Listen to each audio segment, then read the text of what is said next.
One of the biggest questions that has been torturing the minds of astronomers and common folks is, why haven't we found aliens yet?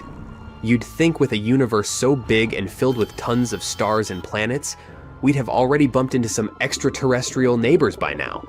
This question was first asked by famous physicist Enrico Fermi during a lunch with his fellow scientists. They were chatting about UFO sightings and aliens, and suddenly Fermi asked, "Where is everyone?" It seemed like a casual comment, but it sparked a huge debate.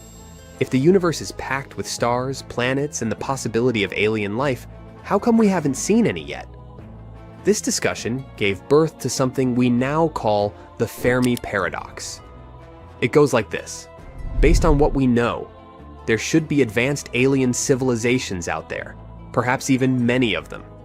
They'd likely have technology that could allow them to travel across space or at least send us signals to let us know they're there. But here's the kicker. Despite all of our technology and all the searching we've done, we haven't found a single shred of solid proof that these advanced civilizations do exist. So where are they?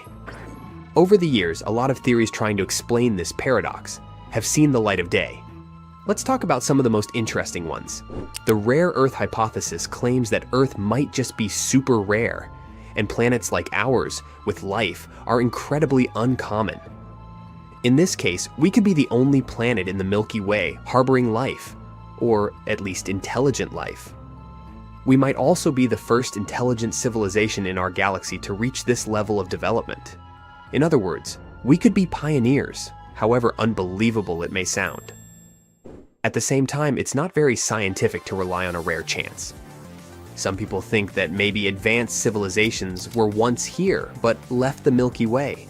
Perhaps they developed the technology of interstellar travel, enabling them to fly between galaxies.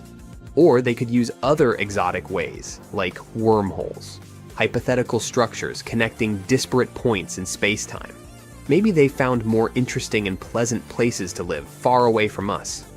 One sad possibility is that when a civilization becomes too advanced, it ends up destroying itself.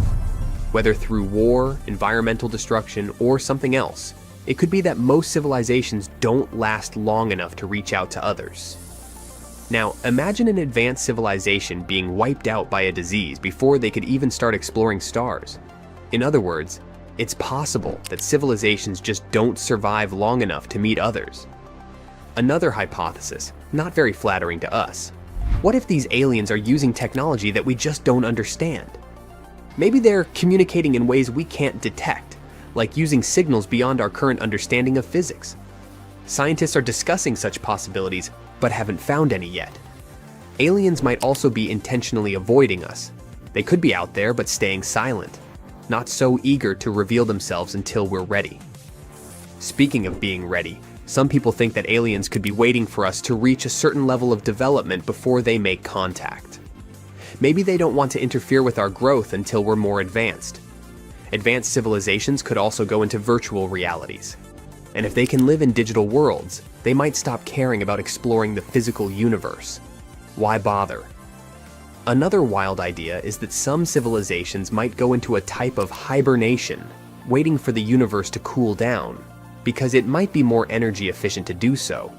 And last but not least, there's this creepy possibility that our entire universe is a computer simulation, and aliens are hidden from us on purpose. It's something like a video game that doesn't reveal all its secrets at once until you get to the next level. Now let's talk about the odds of life out there. We know that in just our galaxy, the Milky Way, there are probably around 20 billion planets that are roughly Earth-sized and located in the habitable zone, which means they're just the right distance from their stars to have liquid water. But how many of these planets actually have life? Could it be most of them, just a few, or almost none? And out of the planets that do have life, how many host intelligent beings with technology?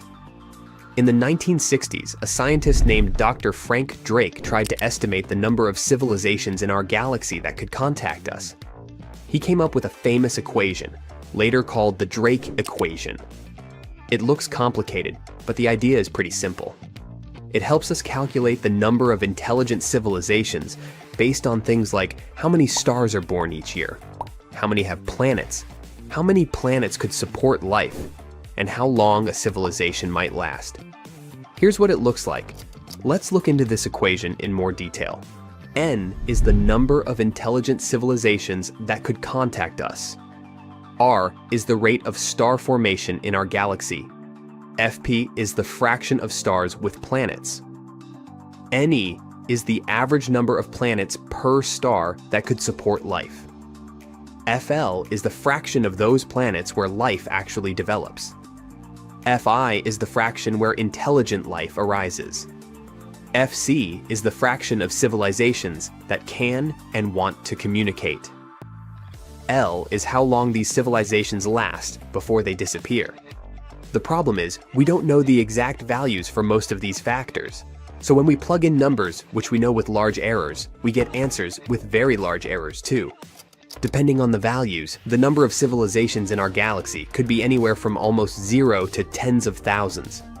Right now, the best estimate we can come up with gives us a very small number, close to 0. In other words, even though our galaxy is huge, it's possible we're all alone here. Or nearly alone. One big reason we haven't met any aliens yet is that even if they do exist, we might not be able to visit them, at least not with our current technology. The speed of light is a hard limit in physics, meaning nothing can travel faster than it. This makes interstellar travel super slow. The situation could be better if there were exotic ways of travel, such as wormholes and warp drives. One day, they may turn out to be real, but so far, there is little hope for that. Even if we can't meet aliens face to face, there are still ways we might discover them. One of the biggest projects is called SETI, Search for Extraterrestrial Intelligence. SETI scientists use huge telescopes to listen for radio signals from distant planets. If an alien civilization is sending out signals, we might be able to pick them up. And if we have a very powerful telescope, we might use it to take super detailed pictures of distant planets, maybe even Earth-like ones, hundreds of light years away. This could give us a whole new way to search for signs of alien life. In any case, even though we haven't found aliens yet, the search is far from over. Whether it's through new technology, better understanding of physics, or just listening to the stars, we might one day find that we're not alone in the universe. Until then, the question, where is everyone, keeps sparking curiosity. It's the year 1977, and astronomers are stunned. They've just picked up a bizarre and really powerful radio signal coming from the direction of the constellation Sagittarius. The signal shockingly matches the frequency of neutral hydrogen. What's the big deal? This is the very frequency many astronomers believe might be used by extraterrestrial civilizations trying to communicate. Since then, the signal has become legendary in the search for extraterrestrial intelligence, aka SETI, community. But what exactly was that mysterious signal? To understand this, let's go back to the 1970s when the Ohio State University Big Ear Radio Telescope was active. For more than 2 decades, from 1973 to 1995, it played a major role in the university's SETI program. By the way, it was the longest-running SETI project in history. And in 1977, Big Ear detected something extraordinary, the WOW signal. This wasn't just any signal. It was a strong narrowband radio signal, right near the important neutral hydrogen frequency. The Big Ear telescope might be gone now, but the mystery of the WOW signal still fascinates scientists today. Imagine this. You want to tell an extraterrestrial civilization about humans. How would you describe our average height? We can't use feet or inches because these units mean nothing to them. Even here on Earth, we don't all use the same measurements. To communicate with other civilizations, we need a universal way of conveying information. Luckily, the emission of light by matter comes from an electron jumping between quantum states in an atom. This process, governed by quantum mechanics, results in specific and fixed radiation frequencies and wavelengths, no matter where you are in the universe. Since we believe the laws of physics are the same everywhere, these wavelengths are universal. This makes them a perfect standard of measurement that any civilization could understand. For example, on the Pioneer spacecraft's gold plaque, We used a particular wavelength as a unit of length to describe information about humans and the spacecraft's origin. So, if an extraterrestrial civilization wanted to talk to us, they could have used the frequency of the wow signal. And that's pretty amazing. The signal lasted the entire 72 seconds that Big Ear was tuned in. A few days later, astronomer Jerry R. Amon was looking over the data when he spotted the unusual signal on a computer printout. He was so surprised that he wrote "wow" next to it, and that's how the signal got its famous name. The signal also has another, not-so-exciting name, 6EQJ5. Some people thought it might be a hidden message, but it actually just shows how the signal's intensity changed over time. The wow signal sparked all kinds of theories. Some people believed it was a sign of extraterrestrial life, while others were sure that it was some interference from human activities. There were those who believed it could be a natural phenomenon we didn't understand yet. New research seems to have finally solved the mystery, but there's one thing we'll talk about a bit later. First, let's get into detail. A team of scientists, led by Abel Mendez from the Planetary Habitability Laboratory at the University of Puerto Rico at Arecibo, revisited the mystery using data from the now-closed Arecibo Radio Telescope, collected between 2017 and 2020. These observations were similar to those made by Big Ear, but they had better sensitivity, resolution, and polarization measurements. Arecibo detected signals similar to the wow signal, but there were some important differences. These signals were less intense and came from multiple locations. The scientists believe that these signals, including the original wow signal, can be explained by natural events in space. Their theory sounds like this. The wow signal was likely caused by a sudden brightening of hydrogen due to a strong, short-lived radiation source. It could be a magnetar flare or a soft gamma repeater, SGR. A magnetar is a neutron star with a way stronger magnetic field than ordinary neutron stars.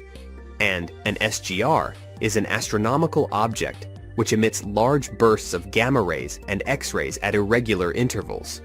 In any case, such events are pretty rare and depend on very specific conditions. But they can cause hydrogen clouds to light up for short periods.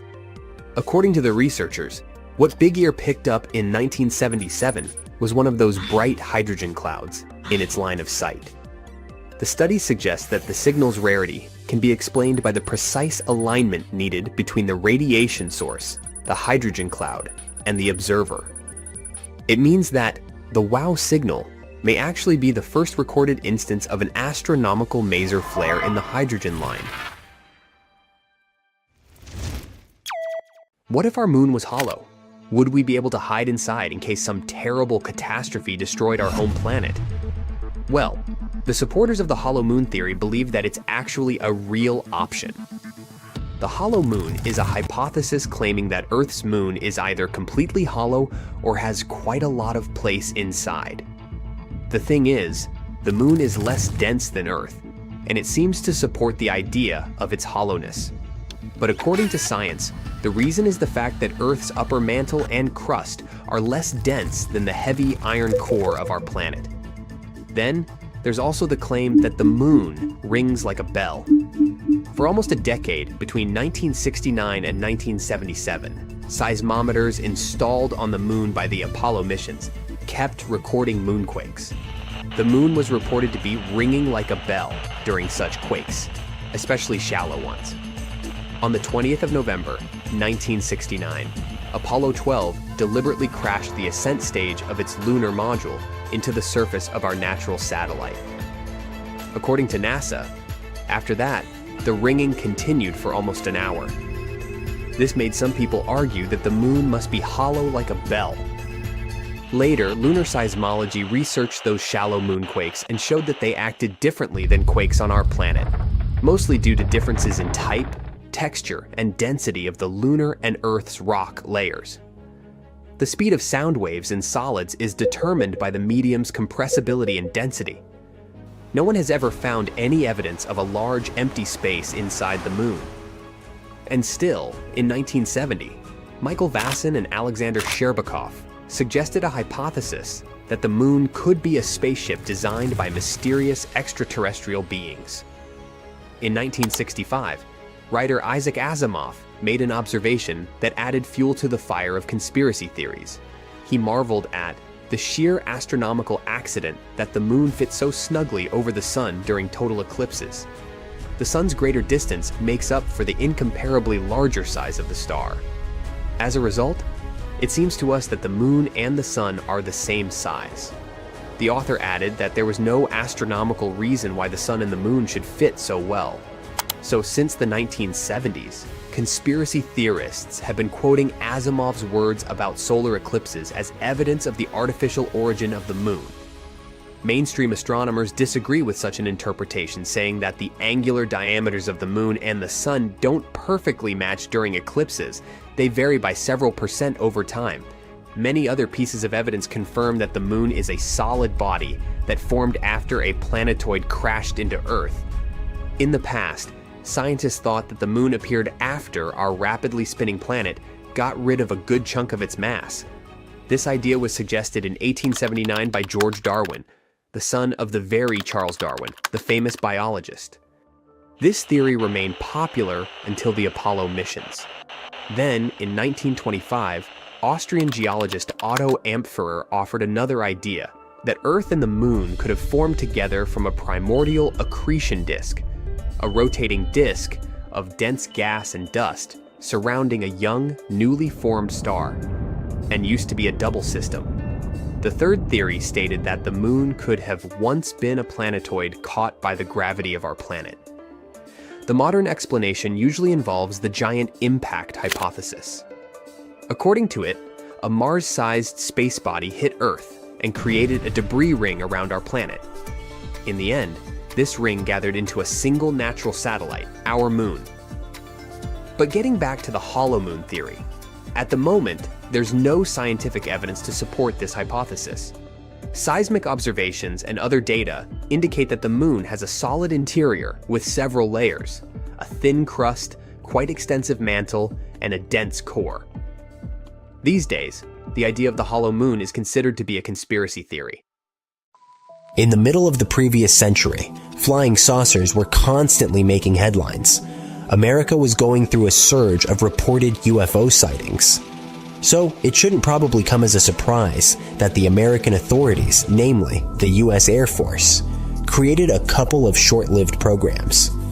Those were Project Sign and Project Grudge, and their main goal was to look into that phenomenon. These programs were followed by likely the most famous of them all, Project Blue Book. It was a large-scale government study that lasted from 1951 to 1969. The initiator of this program was Major General Charles P. Cabell. He was a former intelligence director of the Air Force. Project Blue Book scrupulously gathered over 12,600 reports about people seeing bizarre unidentified objects in the sky. After thorough research, it was determined that most of those had natural, quite mundane explanations. As for the rest of the reports, the members of Project Blue Book simply didn't have enough data to evaluate them. That's why support for their efforts dwindled. Officially, Project Blue Book was closed in December 1969. But apparently, it didn't make American authorities lose interest in UFO sightings. Because in mid-December 2017, the world found out that they had secretly launched one more UFO research program in the late 2000s. Accordingly to certain documents, American authorities spent around $22 million over a 4-year span on a project called the Advanced Aviation Threat Identification Program, aka AATIP. This project was started in 2007, and its main goal was to study UFO phenomena. Most likely, all this activity was triggered by the 2004 Tic Tac incident. That's when a few US Air Force pilots spotted unidentified flying objects off the coast of California. They captured them on video. None of the pilots could figure out what these objects were. They behaved in a weird way, as if our laws of physics didn't apply to them. They were reportedly flying extremely fast and rotating in unpredictable movements. It looks as if after that incident, American authorities decided to investigate whether those objects could be identified or not. And if not, they were eager to know where they had come from and if they had been a threat. When the New York Times story about the new project broke, officials announced that the study had been terminated in 2012. However, there were people who claimed that the program was still ongoing. One of those was a military intelligence official running the program until they quit in October 2016. In any case, let's have a closer look at this mysterious program. Indeed, the areas of research funded by the project resembled things you could find in Star Trek. For example, one grant was for the study of traversable wormholes, stargates, and negative energy. This study was conducted by Eric W. Davis of EarthTech International, Inc. Another grant sponsored the research of invisibility cloaking. One more area of study included warp drive, dark energy, and the manipulation of extra dimensions. This research was conducted by a theoretical physicist and director of the nonprofit Icarus Interstellar. As we've already mentioned, all these studies received at least $22 million of funding, but this sum could have been much bigger. No one has revealed why or how these studies were given such huge grants under the AATI program. The results of the study aren't known publicly either. The criteria for choosing these fields of research could be that warp drives and stargates might be useful for extraterrestrial civilizations traveling interstellar distances to visit our planet. Still, some people are not amused that such questionable fields of study were receiving substantial government funding. One of the best and most convincing pieces of evidence that extraterrestrial civilizations have visited Earth could be the epic Nuremberg space battle of April the 4th, 1561. It was recorded either in 1561 or 1566. Different sources provide different information. All the retellings of this story focus on the woodcut picture and a vague summary of events that occurred that day. The emphasis is always on crashed spaceships and space battles. Almost everywhere you read or hear the story, it goes like this. The inhabitants of the city woke up early on an April morning and saw a staggering celestial show that looked like a real space battle. This story sounds even more convincing when you find out that some objects allegedly fought for quite a while. And some even crashed. You can see them in the lower right corner. Look at the picture once again. Orbs and crosses fighting, a giant arrow and bizarre tubes, crashing ships. Wow, that had to be a spectacular cosmic battle. To make it all more plausible, Hans Glaser, the artist behind the woodcut, was a very real person. He really did woodcuts, and this one is indeed from the time and place that it says it is, meaning it's not fake, and it does depict a real event that had its own witnesses. For all intents and purposes, it looks like very convincing proof of aliens visiting us, but don't get your hopes up. A superficial perusal of facts seems to confirm an extraterrestrial presence on our planet. But the most likely explanation is much more mundane. The Nuremberg 1561 UFO battle is just an atmospheric phenomenon called a sundog, or parhelion. A sundog is a concentrated spot of sunlight that can sometimes be seen to the right or to the left of the sun or even on its both sides simultaneously. Sundogs often appear as a pair of patches of light with subtle colors at the same altitude over the horizon as the sun. They can have a variety of forms, from colorful spots to patches of light so intense and bright, it looks like there are two additional suns in the sky. Sundogs are weird looking enough to make it seem that something scary and otherworldly is going on in the sky. At the same time, it's just our planet's atmosphere or ice in the upper parts of the sky acting as a prism or reflective device. This prism makes the light from the sun or moon do weird things. This image can help you visualize the phenomenon. Apparently, Nuremberg had the perfect conditions for this phenomenon to occur. If you examine the depiction of this event and compare it with modern pictures and videos, you'll soon realize that a sundog is indeed a more likely explanation than the Galactic Empire paying us a visit. Let's find the proof of this statement in the translated description of these events and in the woodcut picture itself. First, the sun showed and was seen with two blood-colored half-round strokes, like the diminishing moon right through the sun, and in the sun, above, under, and on both sides, stood blood-colored and partly bluish, or iron-colored, also black-colored round orbs. Now here's the photo of a sundog. It has a halo surrounding it, and a red orb. And if we have at least one red orb, there could be others showing up during other events. Plus, keep in mind that sundogs are like prisms. So, depending on how light is reflected, there could be multiple colors present during such a phenomenon. Now, referring to circled plates mentioned in the description, those could be halos. For example, this sun halo looks vaguely plate-like, and it seems to be linked to other sun halos. And indeed, people have seen halos with multiple orbs. Some of the orbs could have taken a cross-like shape. If we watch some modern videos of sundogs, we might notice that the orbs on film are sun-colored. But since the Nuremberg event happened between 4 and 5 a.m., the clouds and the sun could have had reddish and orange hues. As for the fighting, it could be as simple as one shape moving a bit and changing shape along with the movements of the sun. It could have looked as if it was pushing the other shapes out of the way. Do you agree with the scientific explanation? Or do you prefer to think that Earth was visited by guests from a galaxy far, far away? Write your opinion in the comments. Hi, my name is Martin. I am the author of this channel, and today I'll tell you all about the evidence of astronauts meeting with unidentified things at the time of observation. It's the year 1962, and American John Glenn is orbiting Earth in his Friendship 7 capsule on the Mercury Atlas 6 flight. He looks out of the window and sees fireflies. Well, maybe those are not fireflies, but he clearly sees some weird bright specks clustered around the ship. Unsurprisingly, he tries to find a logical explanation.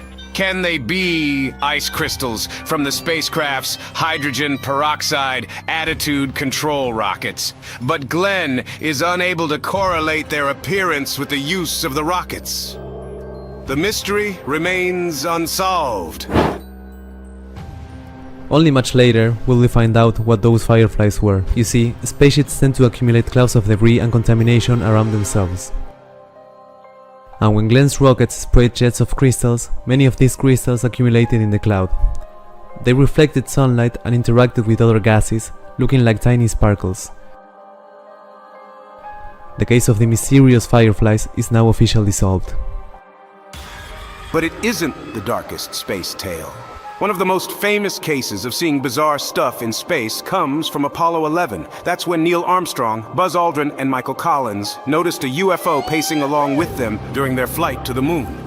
That's how the astronauts described this incident. We did watch a slow blinking light some substantial distance away from us. There was something out there, close enough to be observed. The period of uncertainty was rather brief. The astronauts and ground control soon identified the object. It was one of the 4 adapter panels that fit between the 3rd stage and the lunar module. These panels were ejected from the 3rd stage, and one of them continued along the same trajectory as the lunar module with the crew. While moving, it rotated and blinked when sunlight was reflected off its surface. Another famous and truly creepy picture hinting at the presence of alien life on the moon was taken by the crew of Apollo 16. As the astronauts were leaving our natural satellite, they made a video, and 4 seconds of it showed a near-perfect Hollywood flying saucer leaving behind a plasma trail. For more than 30 years, enthusiasts used this video to prove that aliens had paid us a visit. But then, scientists decided to take the matter into their own hands. They realized that, when viewed from the window through which the video had been taken, the object in the film was actually consistent with a small floodlight sticking out from the side of the capsule on a boom. Look, from this angle, the floodlight looks exactly like a flying saucer. And the boom, indeed, looks like that plasma trail. And do you see this? Those are a couple of bolts on the boom. Another report that inspired UFO enthusiasts came from Gemini 7. Astronauts Frank Borman and Jim Lovell were making what was called a football maneuver. It was supposed to get them into a position where they would make recurring close approaches with their Titan II booster stage every orbit. But when they were performing this maneuver, Barman reported bogey at 10 o'clock high. We have several, looks like debris, up here, actual sighting. We also have the booster in sight. Yeah, have very, very many. Look like hundreds of little particles banked on the left out about 3 to 4 miles. It looks like a path to the vehicle at 90 degrees. They are past now. They were in polar orbit. Lovell claimed that the booster was in sight too, slowly tumbling along with the debris cloud. Does it mean that Bogman's bogey particles couldn't have been the booster or booster debris? After all, they were moving in a different direction, traveling along a different trajectory. Well, not necessarily. Later analysis showed that those particles were ice flakes from leftover fuel from the Titan II. As you see, astronauts often report seeing weird stuff out there, but NASA's reaction is often anticlimactic. Let's have a look at how they commented on the statements of an astronaut who claimed to have witnessed alien presence in space. NASA doesn't track UFOs. NASA is not involved in any sort of cover-up of alien life on this planet or anywhere else in the universe. We should also remember that unidentified doesn't necessarily mean positively identify as an alien spacecraft. There's a lot of objects in orbit, and a lot of stuff travels along every mission. So, we'll always have UFO reports as long as we have space programs.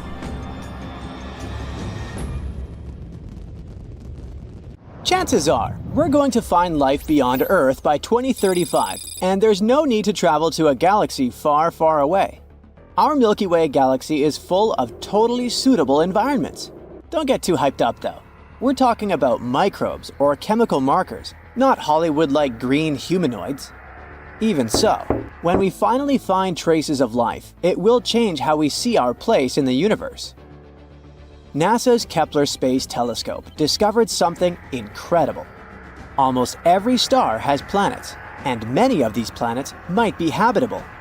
Rocky planets like Earth and Mars are even more common in our galaxy than gas giants like Saturn and Jupiter. Also, we already know that our galaxy is very rich in water. There's water in interstellar clouds where stars and planets form, in the debris disks around other stars, in comets, just everywhere. What's really hard though is finding life itself. Ideally, to finally find it, we need to land on every single planet out there and literally check under each rock. But thanks to the newest research, we can at least narrow down the search to potentially habitable worlds. The James Webb Space Telescope, a super powerful telescope that was launched into space in 2021, is onto this. It checks the atmospheres of nearby super-Earths, rocky planets that are a bit bigger than Earth. It searches for life-related gases, chemicals that can only be produced by living things. And they already found some clues. For example, they detected signs of such a chemical on a planet called K2-18b. This planet is 120 light-years away, which is pretty close on a space scale. This planet is in the Goldilocks zone, which means a zone around the star where the temperatures are just right for liquid water to exist. It orbits a red dwarf star, the smallest type of star there is. Such stars are a bit fainter than our Sun. It will take about a year to check if these hints of life are real. If so, it would mean that life is much more common than we previously thought. But even if it's not, there are 10 more Goldilocks planets on their list to study. The James Webb Space Telescope is a very cool tool, but it has limits. It can't detect small Earth-like planets due to their size. To fix this, NASA plans to launch another tool, the Wide Field Infrared Survey Telescope. This one will be even better at spotting such planets and life-related chemicals. And also, we have the SETI project. SETI stands for Search for Extraterrestrial Intelligence. This project has been on a hunt for extraterrestrial creatures since the 1980s. They also believe that we'll find signs of life within the next 10 years. Not so long ago, they started a super big and cool project. It's called COSMIC. and it uses an array of radio telescopes in New Mexico. You might have seen those in the movie Contact. Cosmic allows scientists to listen to hundreds of thousands and potentially millions of star systems at the same time. If there are any interesting signals, scientists can check them right away, instead of waiting for weeks or even months. The signals themselves are often very sudden and short, but Cosmic can detect even the shortest ones that last nanoseconds. Cosmic can also help with other research, like studying mysterious and unexplained fast radio bursts, or even dark matter. This is the biggest and most powerful tool for searching for extraterrestrial life we've ever created. But it's not enough to just listen. Why don't we reach out ourselves? NASA has sent some signals into deep space. In 2002, their Deep Space Network sent a signal to the Pioneer 10 satellite. But there was an obstacle in the path: a white dwarf star 27 light-years away from Earth. If there's a planet around this star, perhaps the signal reached them too. If there are any intelligent species there, we could receive a reply by 2029. The DSN keeps sending powerful transmissions into space. These signals will bump into 222 stars within the next 3 centuries. Maybe someday we'll receive a reply from somewhere far away. But why haven't we received a response yet? There are about 200 billion galaxies in the universe, each with around 100 billion stars. If just 1% of those stars had one planet, that's still 200 quintillion possible planets. And we can narrow it down even further. If the chance of them having life is 1 in a trillion, that would still leave us a few 100,000 planets. So, where is everyone? This is a famous question known as the Fermi Paradox. The first possibility isn't that terrifying. It's possible that the universe is full of life, but this life isn't intelligent in our traditional sense. Some planets might have microbes, birds, or space dinosaurs. This is called the Great Filter Theory. It suggests that there are certain filters that life has to overcome in order to become intelligent, and maybe other species just haven't overcome them yet. Think about it. Life on Earth started in the ocean, then crawled onto land, diversified into many forms, went extinct in massive events 5 times, evolved again, and eventually led to humans. We built societies, developed healthcare, and only then started searching for another life. There's another idea called the Gaian bottleneck hypothesis, which suggests basically the same thing. While it might not be too hard for basic life to start, it's incredibly tough for that life to survive and thrive over long periods. Venus might have had oceans and Earth-like conditions too, but something went wrong. Its oceans boiled away because of a runaway greenhouse effect. Now it's sterile.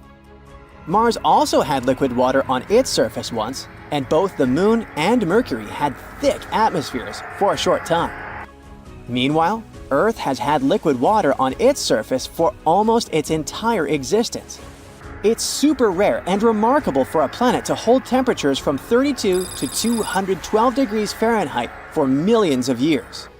So, maybe it's a mistake to look for intelligent life, especially the one that uses the same technology as we do.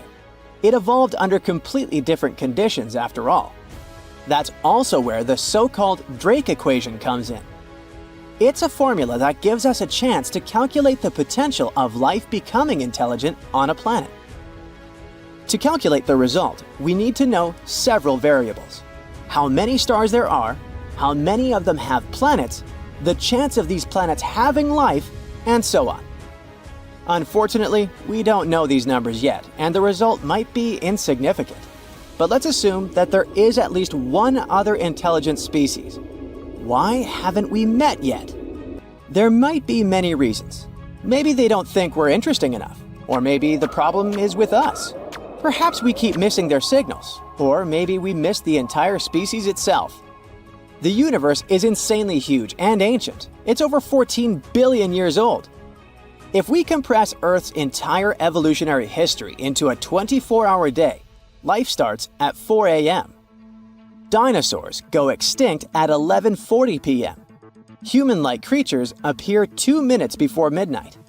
In this analogy, humans have existed for just 77 seconds, and our technology capable of detecting extraterrestrial life is even newer, less than a second. With such vast distances and time spans, the chances of us existing at the same time as other civilizations are slim. If their civilization lasted only a few millennia, we could easily miss them entirely.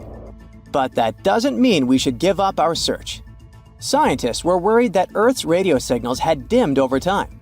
But a recent study showed that it's actually the opposite. The numbers of our satellites keeps growing, and this makes our planet more detectable. By the end of the decade, we could have 100,000 satellites, making Earth incredibly bright in the radio spectrum. If there is an advanced civilization out there, they will easily spot us even from very far distances. Astronomers are super optimistic about it.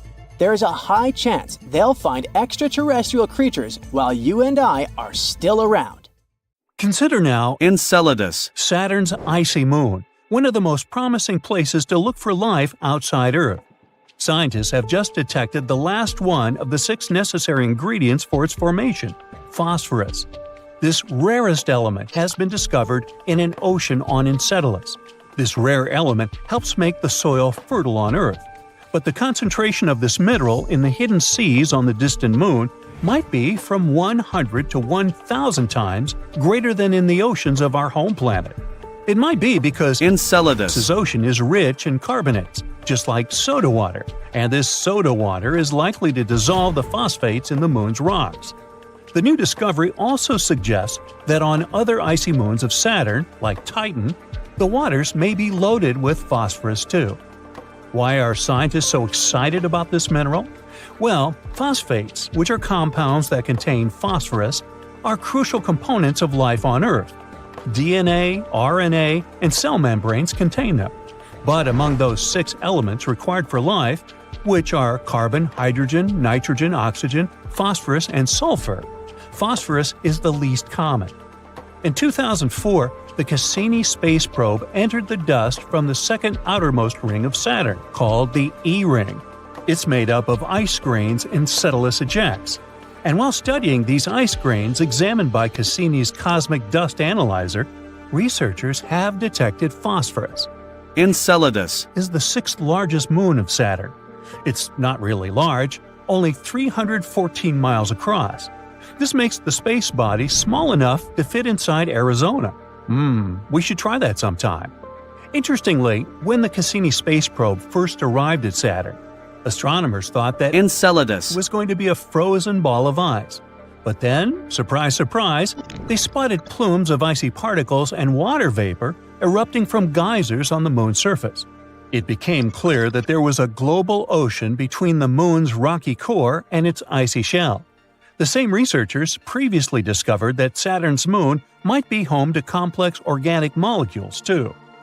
Before, scientists thought phosphates could be trapped within the rocky cores of Enceladus and similar worlds. That's why the newest works, which hint that phosphates might also be abundant in the ocean, came as a surprise. Researchers examined 305 ice grains from Saturn's E-ring and found out that 9 of them contain phosphates. And these results were clear and unmistakable. And it's very important because some time ago, phosphine, a compound of hydrogen and phosphorus, was believed to exist in the clouds of Venus. But no one has managed to find any evidence to support this theory. On Enceladus there's no controversy, and phosphates do exist there. Astronomers consider Europa one of the most promising places in the solar system to search for new life forms. All because this moon has a huge saltwater ocean with a depth of 40 to 100 miles.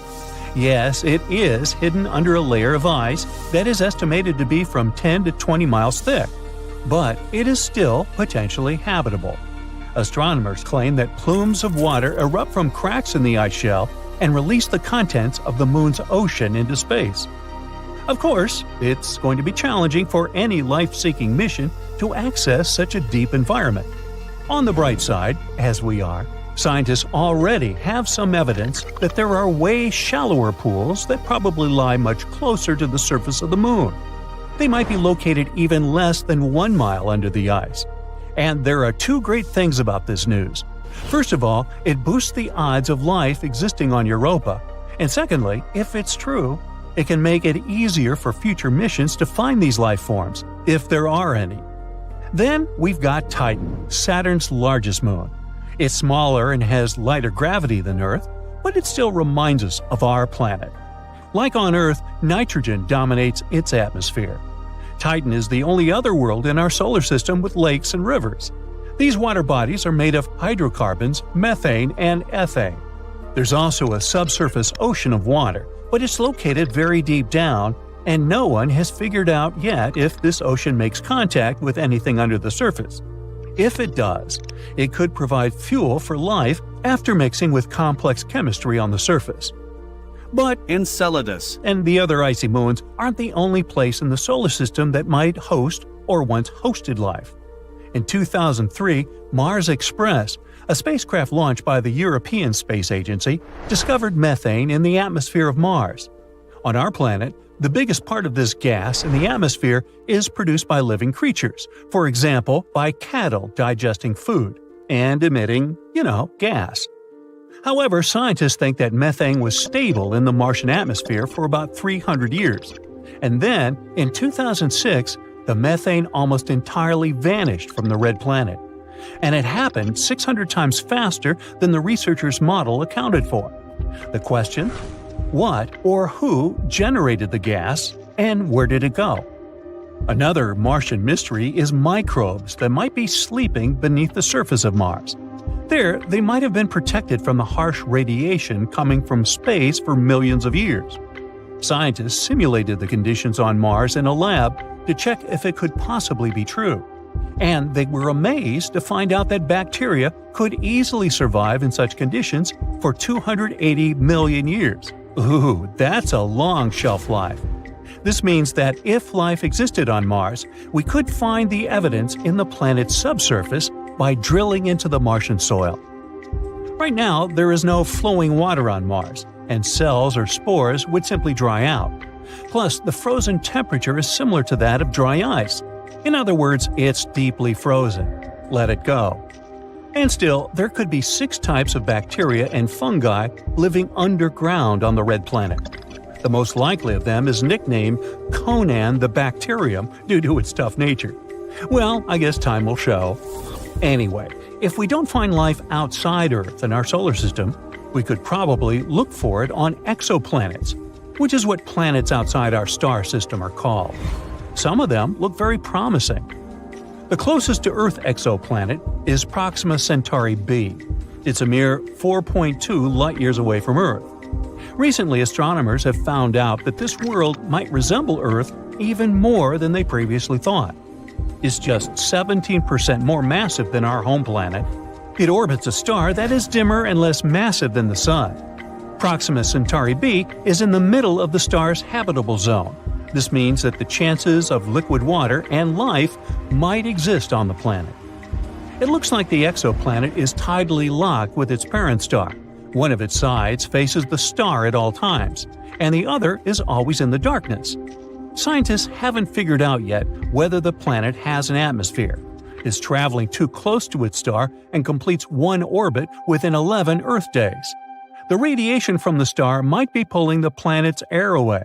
If this is the case, Proxima Centauri b isn't likely to have liquid water on its surface. Gliese 832c is 16.2 light-years away from Earth. In the cosmic scheme of things, it's a stone's throw away. This exoplanet is 5 times as massive as Earth and travels much closer to its parent star. That's why a year on this planet lasts a mere 36 days. But since this star is a red dwarf, much cooler and dimmer than the Sun, Gliese 832c gets as much light and heat as our planet. At the same time, it's still unclear if it's similar to Earth. The planet probably has a much thicker atmosphere that creates a runaway greenhouse effect. This phenomenon occurs when a planet absorbs more heat from its host star than it can release back into space. This means that Gliese 832c is more likely to resemble scorching hot Venus rather than the relatively cool Earth. Hey, I'm cool with that. Imagine a still, frozen world. It's ancient, about 4.5 billion years old. It's barely heated by the rays of the sun and covered with a thick layer of ice. This world is smaller than our moon, but a bit larger than Pluto. Its name is Europa, the sixth satellite of Jupiter and one of the biggest moons in the solar system. But the coolest thing about this faraway place, it might host life. Astronomers consider Europa one of the most promising places in the solar system to search for new life forms. All because this moon has a huge saltwater ocean with a depth of 40 to 100 miles. Yes, it is hidden under a layer of ice that is estimated to be from 10 to 20 miles thick. But it is still potentially habitable. Astronomers claim that plumes of water erupt from cracks in the ice shell and release the contents of the moon's ocean into space.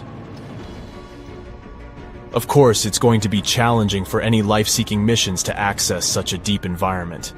On the bright side, scientists already have some evidence that there are way shallower pools that probably lie much closer to the surface of the moon. They might be located even less than 1 mile under the ice. And there are two great things about this news. First of all, it boosts the odds of life existing on Europa.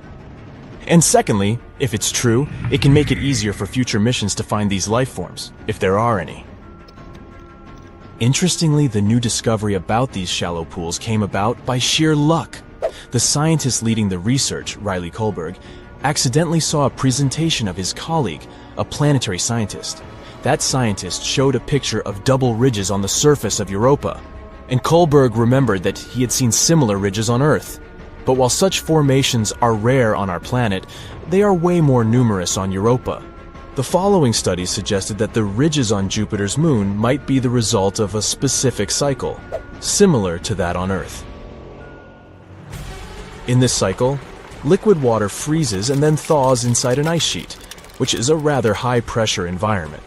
This causes the sheet to move upward over and over again, creating a two-peaked structure. Or at least that's what happens on Earth. If the processes on Europa are similar, it can prove the presence of shallow waters on the satellite. Of course, the temperature, pressure, and chemistry are very different on Europa. And scientists don't know yet how the ice behaves there. That's why they can't understand how deep or large the water pockets are, or how long they need to refreeze. But what is more or less clear is that such under-ice environments on Europa are very likely to be protected from Jupiter's harsh radiation battering the satellite's surface, which in turn increases the chances of life existing on Europa. Now, can we get back to the fact that the ocean on Europa seems to be salty? Red streaks on the satellite's surface might have this color due to their chemical content. They're likely a frozen mixture of water and salts. This is quite unusual because such a composition doesn't match any known substance here on Earth. As for yellow spots on Europa's surface, those might be caused by the presence of sodium chloride. You know this substance as good old table salt. Scientists tried to recreate the conditions on Europa in a lab. They discovered that by combining water, table salt, freezing temperatures, and high pressure, they could get a new kind of solid crystal. This substance might exist both at the bottom of Europa's ocean and on the moon's surface. But besides this information, researchers are in the dark. Hopefully, we'll find the answers to some of these questions around 2030. That's when a mission called Europa Clipper, which is going to be launched by NASA, will probably reach Europa. The mission is going to have several close flybys and figure out if any form of life can exist on the moon. The European Space Agency's JUICE, which stands for the Jupiter Icy Moons Explorer, is going to visit Europa in the next couple of years too. But Europa isn't the only place in the solar system that might host or once hosted life. In 2003, Mars Express, a spacecraft launched by the European Space Agency, discovered methane in the atmosphere of Mars. On our planet, the biggest part of this gas in the atmosphere is produced by living creatures, for example by cattle digesting food. However, scientists think that methane was stable in the Martian atmosphere for about 300 years. And then, in 2006, the methane almost entirely vanished from the red planet, and it happened 600 times faster than researchers' models accounted for. The question, what or who generated the gas? And where did it go? Another Martian mystery is microbes that may be sleeping beneath the surface of Mars. There, they might have been protected from the harsh radiation coming from space for millions of years. Scientists simulated the conditions on Mars in a lab to check if it could possibly be true. And they were amazed to find out that bacteria could easily survive in such conditions for 280 million years. Which means that if life existed on Mars, we could find the evidence in the planet's subsurface by drilling into the Martian soil. Right now, there is no flowing water on Mars, and cells or spores would simply dry out. Plus, the surface temperature is similar to that of dry ice. In other words, the surface of the planet is deeply frozen, and still, there could be 6 types of bacteria and fungi living underground on the red planet. The most likely of them is nicknamed Conan the Bacterium due to its tough nature. Well, I guess time will show. Now let's move to Venus. In 2020, scientists announced that in the toxic Venusian atmosphere, there was something that might mean the existence of life.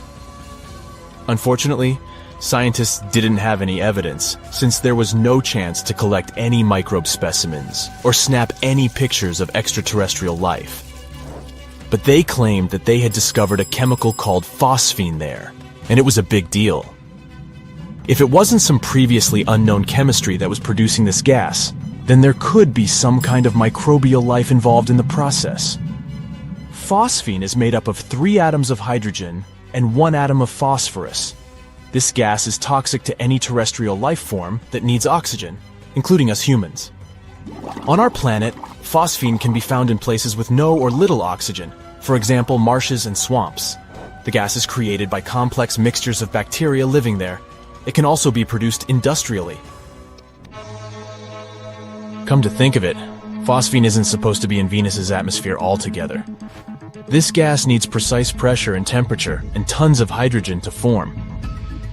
It wouldn't be all that surprising to find it on Saturn or Jupiter, famous gas giants. But on Venus, totally unexpected. There's no way phosphine can be naturally produced on this planet. Tiny amounts of it can be created during volcanic eruptions, lightning storms, minerals blown up to the surface, or meteorites entering Venus's atmosphere, but not as much as astronomers thought they had observed. And it had to make scientists suspicious, but they were too happy about their discovery. They probably thought it meant there could be life on Venus. But even if this gas was created by some mysterious organisms, it would be a big question how they survived on Venus. On our planet, some microbes can thrive in environments with an acidity of 5%, but no more. On Venus, though, clouds are almost entirely made of acid, containing more than 90% of sulfuric acid. The Venusian atmosphere is also 50 times as dry as the driest place on our home planet. And indeed, in 2022, thanks to better and more high-resolution telescopes, it was concluded that there was no phosphine in Venus's atmosphere. Or even if there was, it was a very small amount. So far, we need to look for signs of life further away from Earth.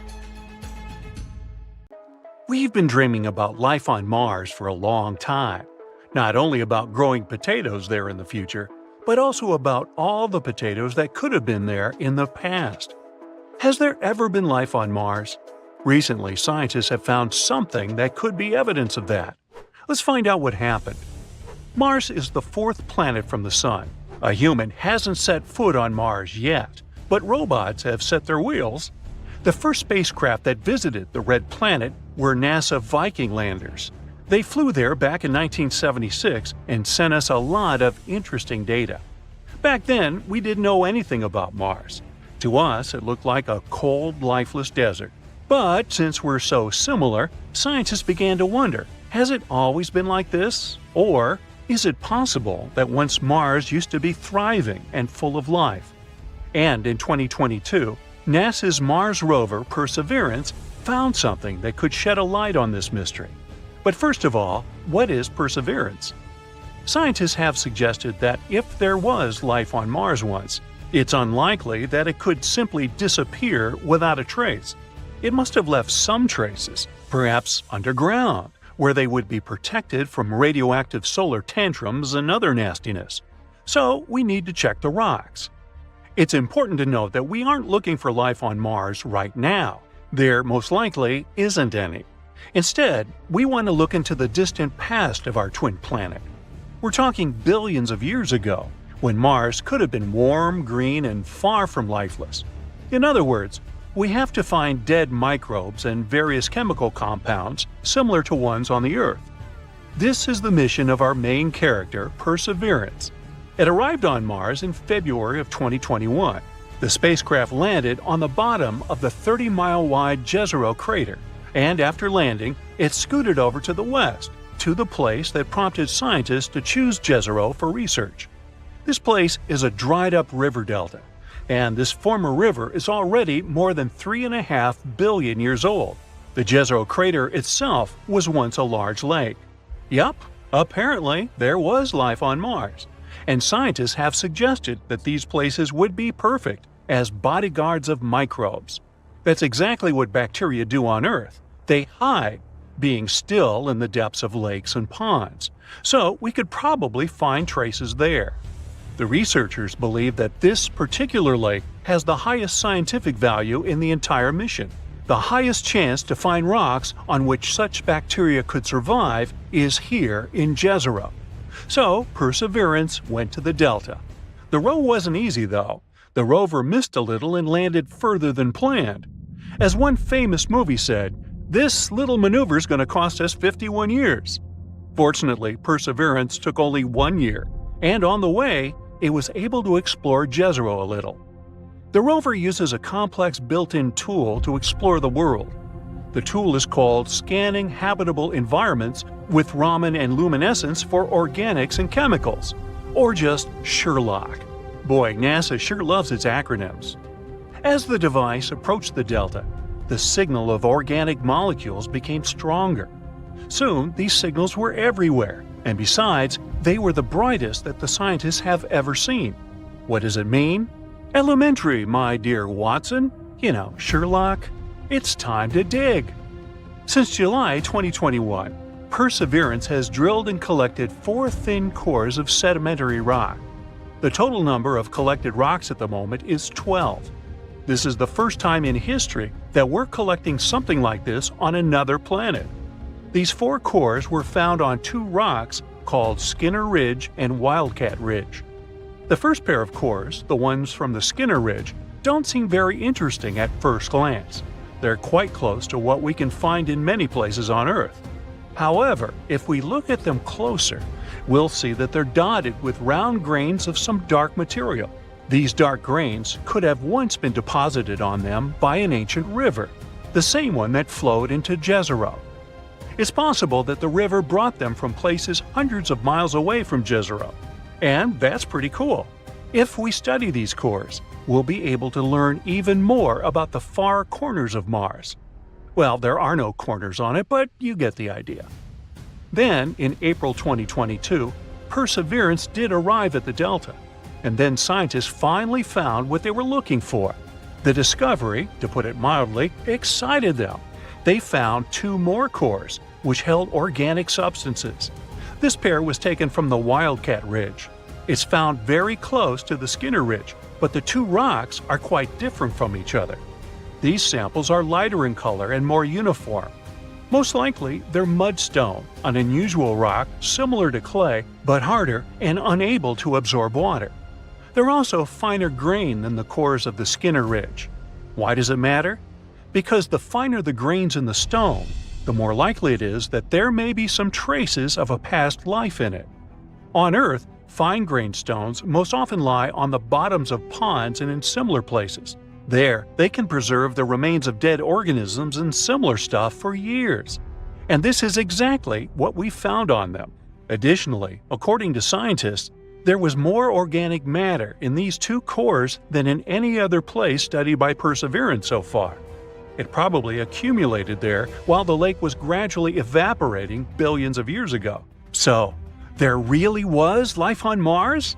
Well, let's slow down a little. Organic substances are molecules holding carbon. And yes, on Earth, they're most often associated with life, but not always. Sometimes they can form as a result of other things. Therefore, we cannot say for sure whether there was life on Mars.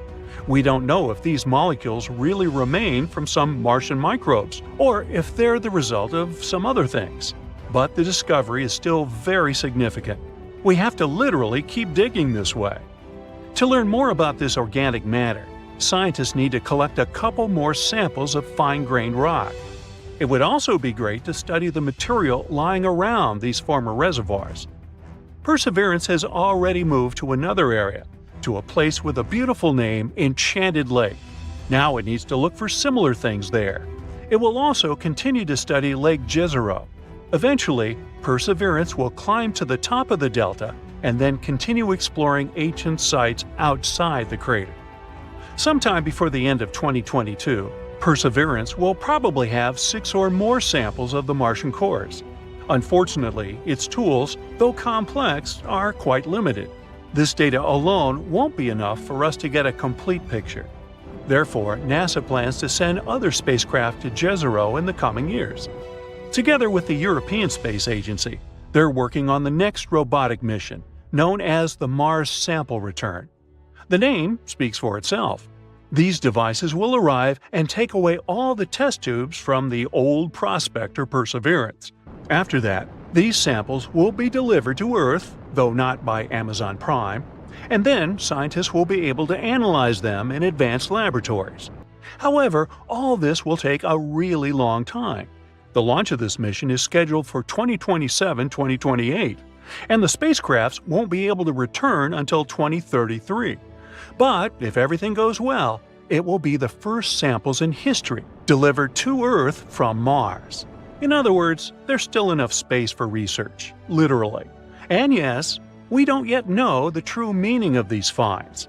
But that's why the entire mission was created, right? And who knows? Maybe in a few years we'll finally find out the truth about what happened on Mars billions of years ago. Ooh, check out The Martian! Made you look. Look.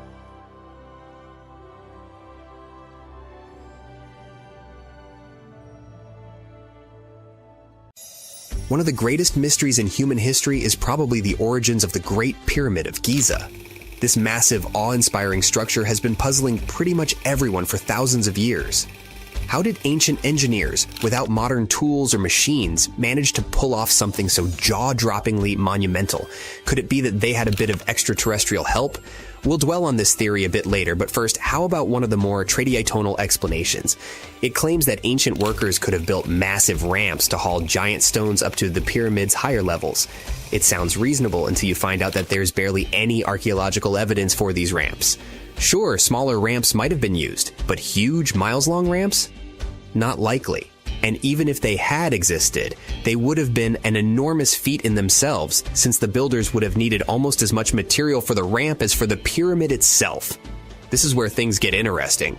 Since the ramp theory doesn't fully hold up, we're left with an even bigger mystery. How did the Egyptians move millions of multi-ton stones with such precision? Well, some people point to extraterrestrial visitors. The idea that aliens might have been behind the construction of the pyramids has existed for decades. According to this theory, the pyramids were just too advanced for humans to have built on their own. The precision of the architecture, the sheer scale of the project, and the mysterious mathematical principles at play have made many people believe that some outside force must have lent a hand. One of the biggest arguments the supporters of this theory have is that building something as perfect as the Great Pyramid would have required a bird's eye view. And who could have had that view? Certainly not humans, but maybe a spaceship. Aliens could have hovered above, guiding the construction. If you thought things couldn't get any more mysterious, let's talk about the golden ratio. A mathematical principle you can meet everywhere in nature, from seashells to galaxies.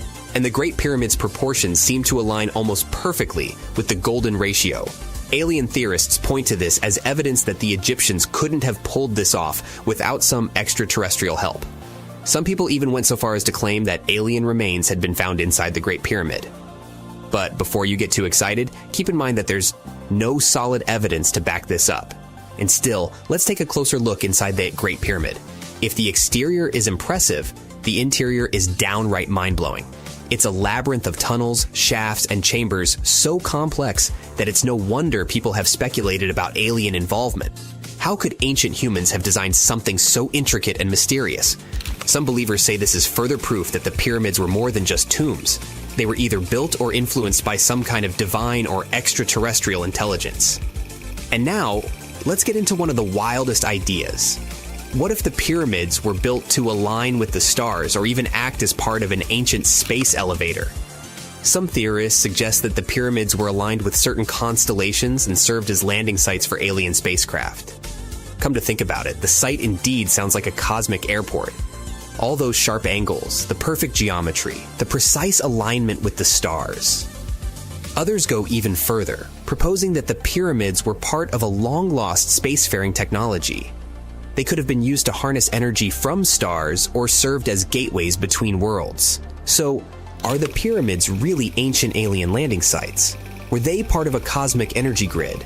So far, there's no scientific proof to support these ideas. The Great Pyramid, with all its secrets and unanswered questions, continues to captivate everyone's attention.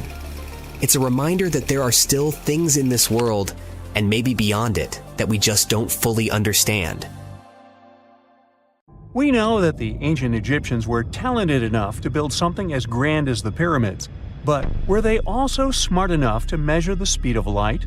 There's a theory circulating online that says exactly that. If you look at these two numbers, you'll see that they match completely. The first one is the speed of light in a vacuum measured in meters, and the second one is the latitude of the Great Pyramid of Giza. So, was it done on purpose, or is it just a coincidence? Well, happily, we can tell you that it's actually just a coincidence, not another conspiracy thingy. The Great Pyramid is just one of the many places in the world that share the same latitude. And more importantly, even if the ancient Egyptians had somehow measured the speed of light and chosen to keep it a secret from the rest of the world, they wouldn't have used meters to put it down. Meters were only defined at the end of the 18th century. The builders of the pyramids used a different unit of measure called cubits. 1 cubit is equal to 1.5 feet. Cubit was based on the length of the arm from the elbow to the tip of the middle finger, and it became popular in the ancient world. So if they wanted to impress the rest of the world and set the pyramids at a point that matched the speed of light in cubits, they would have to build their iconic constructions somewhere in Europe. And then the Danish astronomer who first measured the speed of light in 1676 would have been really upset to know that someone had done it centuries before him.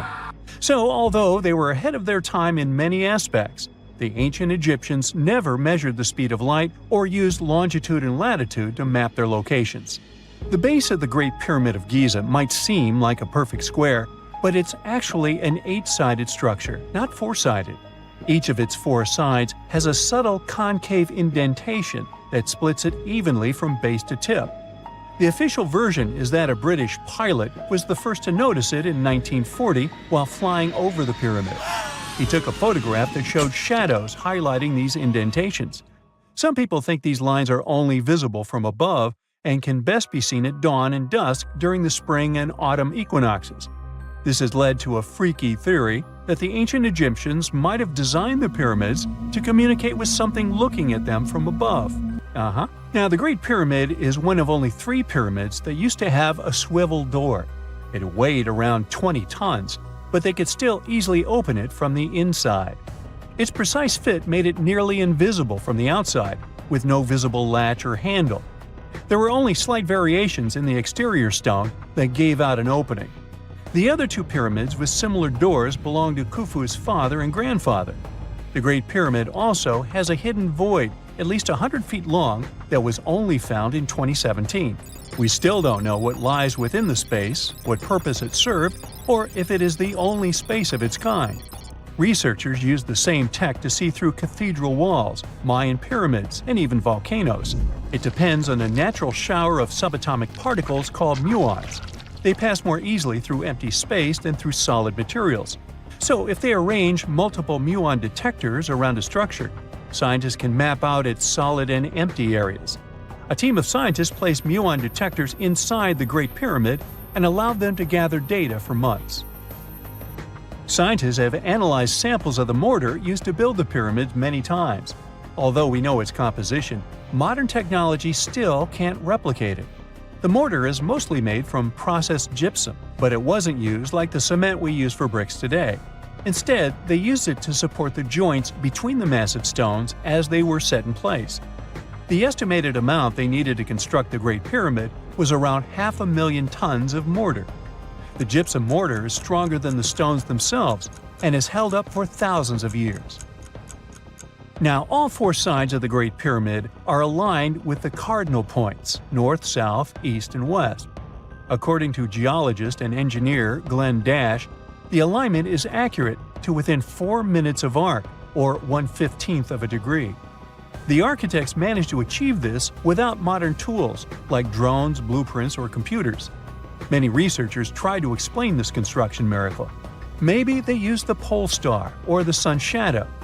Dash recently proposed a new, simpler idea. The Egyptians might have used the autumnal equinox to align the pyramids. It happens twice a year when the Earth's equator passes through the center of the sun's disk, making day and night nearly equal in length. To test his theory, Dash conducted an experiment on the 22nd of September 2016, the first day of the fall equinox. He used a special rod the Egyptians had to cast a shadow and tracked its tip at regular intervals, forming a smooth curve. By connecting 2 points of the curve with a taut string, he created an almost perfect east-west line. Dash noted that on the equinox, the shadow's tip runs in a straight line, nearly perfectly east-west, and with a slight counterclockwise error. There's a similar error in the pyramids. Although his experiment was conducted in Connecticut, Dash believes that the same method would work in Egypt. All the ancient Egyptians needed was a clear, sunny day. They could determine the fall equinox by counting 91 days from the summer solstice. But they left us few clues, and no engineering documents or architectural plans have been found that explain their methods. So they might have mapped shadows, but it's not definite. Now, scientists have long wondered how heavy stone blocks were carried to the pyramid sites, and they might finally have an answer. A research team from the University of North Carolina, Wilmington, has discovered that 31 pyramids are likely to have been built along a long-lost ancient branch of the River Nile. It's now hidden under desert and farmland.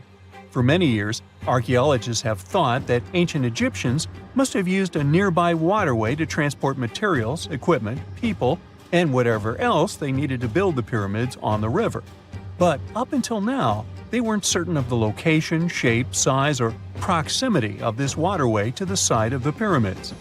The group of researchers used radar satellite imagery, historical maps, geophysical surveys, and sediment coring to map the river branch. They believe it was buried by a major drought and sandstorms thousands of years ago. The team managed to go below the sand surface and get images of some hidden features thanks to radar technology. They found hidden rivers and ancient structures running at the foothills of where most of the ancient Egyptian pyramids lie. The discovery of this extinct river branch helps explain the high pyramid density between Giza and Lisht, in what is now an inhospitable area of the Sahara Desert. Now, Egypt isn't the only country with the most pyramids in the world. The champion's title here goes to its southern neighbor, Sudan. It has between 200 and 255 pyramids, compared to Egypt's measly 138. They were built by members of the Kingdom of Kush, an ancient civilization that ruled the lands along the Nile River many years ago. They started erecting pyramids around 500 years after the Egyptians had stopped doing it. Their pyramids are much smaller than the Egyptian ones, but were built for the same purposes. Archaeologists are still working to find out how the pyramids in the Sudan were built, how long it took to complete them, and what happened to their society. Most people know that pyramids were built as grand tombs for the pharaohs, designed to ensure they had a smooth journey to the afterlife. The Great Pyramid of Giza, for instance, was constructed for the pharaoh Khufu. But what most people don't know is that this whole pyramid building trend started right here with the step pyramid of Djoser about 4,700 years ago. This massive structure was built for Pharaoh Djoser, a ruler from Egypt's 3rd dynasty. It rises 7 layers high above the ground and stands about 200 feet tall. We think of it today as a phenomenal architectural project. But for ancient Egyptians, the Step Pyramid of Djoser turned out to be more like a massive experiment, a trial run, if you will, to perfect their building skills before they moved on to even more ambitious pyramids. Reaching new heights is super exciting, but the real mystery is what is going on below the ground. In this pyramid's underground labyrinth, there is a network of tunnels stretching about 3.5 miles long, and some researchers believe these tunnels might have been part of a sophisticated water system that could completely change what we think about pyramid construction. Let's talk about this massive complex located in Saqqara. Surrounding the pyramid, there's what's known as a dry moat, a continuous trench that is up to 164 feet wide and almost 2 miles long. It forms a sort of rectangular shape around the pyramid. This trench has an average depth of about 65 feet. Now, if you were to add up all the earth and rock they dug out to create this moat, it would be about 10 times the volume of the Step Pyramid itself. For the longest time, people just assumed this trench was nothing more than a huge quarry, a place where they dug up stone and clay to build the Step Pyramid. Makes sense, right? But when you take a closer look, it doesn't add up. The trench is too narrow and deep to be practical for mining, and its layout doesn't match anything we know about ancient Egyptian quarrying methods. Plus, some sections of the trench are actually covered with a rocky ceiling, which would have made it nearly impossible to use as a quarry. Another theory suggests that the dry moat had some kind of spiritual significance. Maybe it was a sacred place, where souls of nobles gathered to serve the late king in the afterlife. There are even niches in the walls that work as a hint at this spiritual function. But most researchers believe that this purpose likely developed much later, long after the complex was built for Djoser. So, what was the moat really designed for? In 2020, a researcher came up with a pretty intriguing idea. It is possible that this trench was actually designed to collect and manage water, especially after heavy rainfalls. Now, that makes sense when you consider the location. The moat sits in an area that could easily have been flooded by runoff water from nearby plains. This could also explain why the trench wasn't used for new graves until much later when the climate became drier and less prone to flooding. The story becomes even more intriguing, as this trench appears to be part of a larger, more complex hydraulic system within the Djoser complex. It is like the trench has several compartments, carefully carved out of the rock and connected by tunnels. These compartments likely served as a part of a water treatment system, where water would flow from one compartment to the next, getting cleaner as it moved along. Now, here is where things start to tie into the pyramid itself. The Djoser complex has a series of underground shafts, and some researchers think that water from the moat's deep trench might have been used to power a hydraulic lift system, and this giant water-powered elevator could have been used to raise the heavy stones needed to build the pyramid.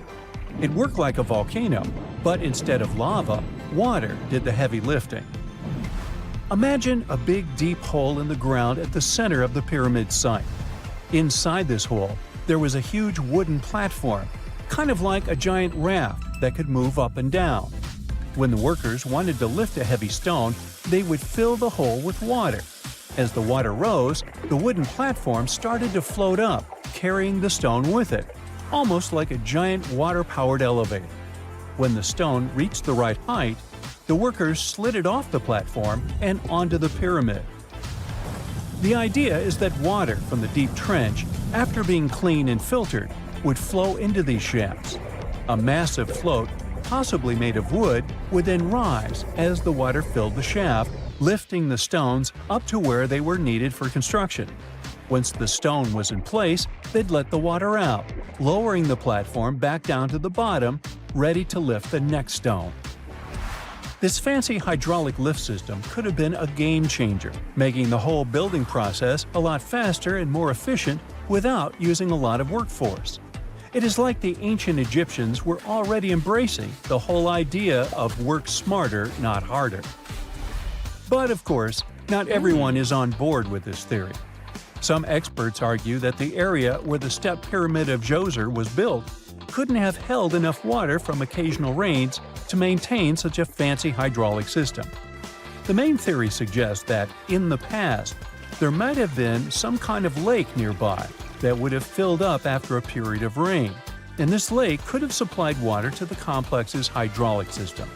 But there is no mention of such a lake in any ancient Egyptian writings, so it might be more of a what-if situation than a reality. And then there's the issue of the hard work itself. Remember when I said this method could have allowed the ancient builders to raise stones with far less effort? Well, that might not be entirely true.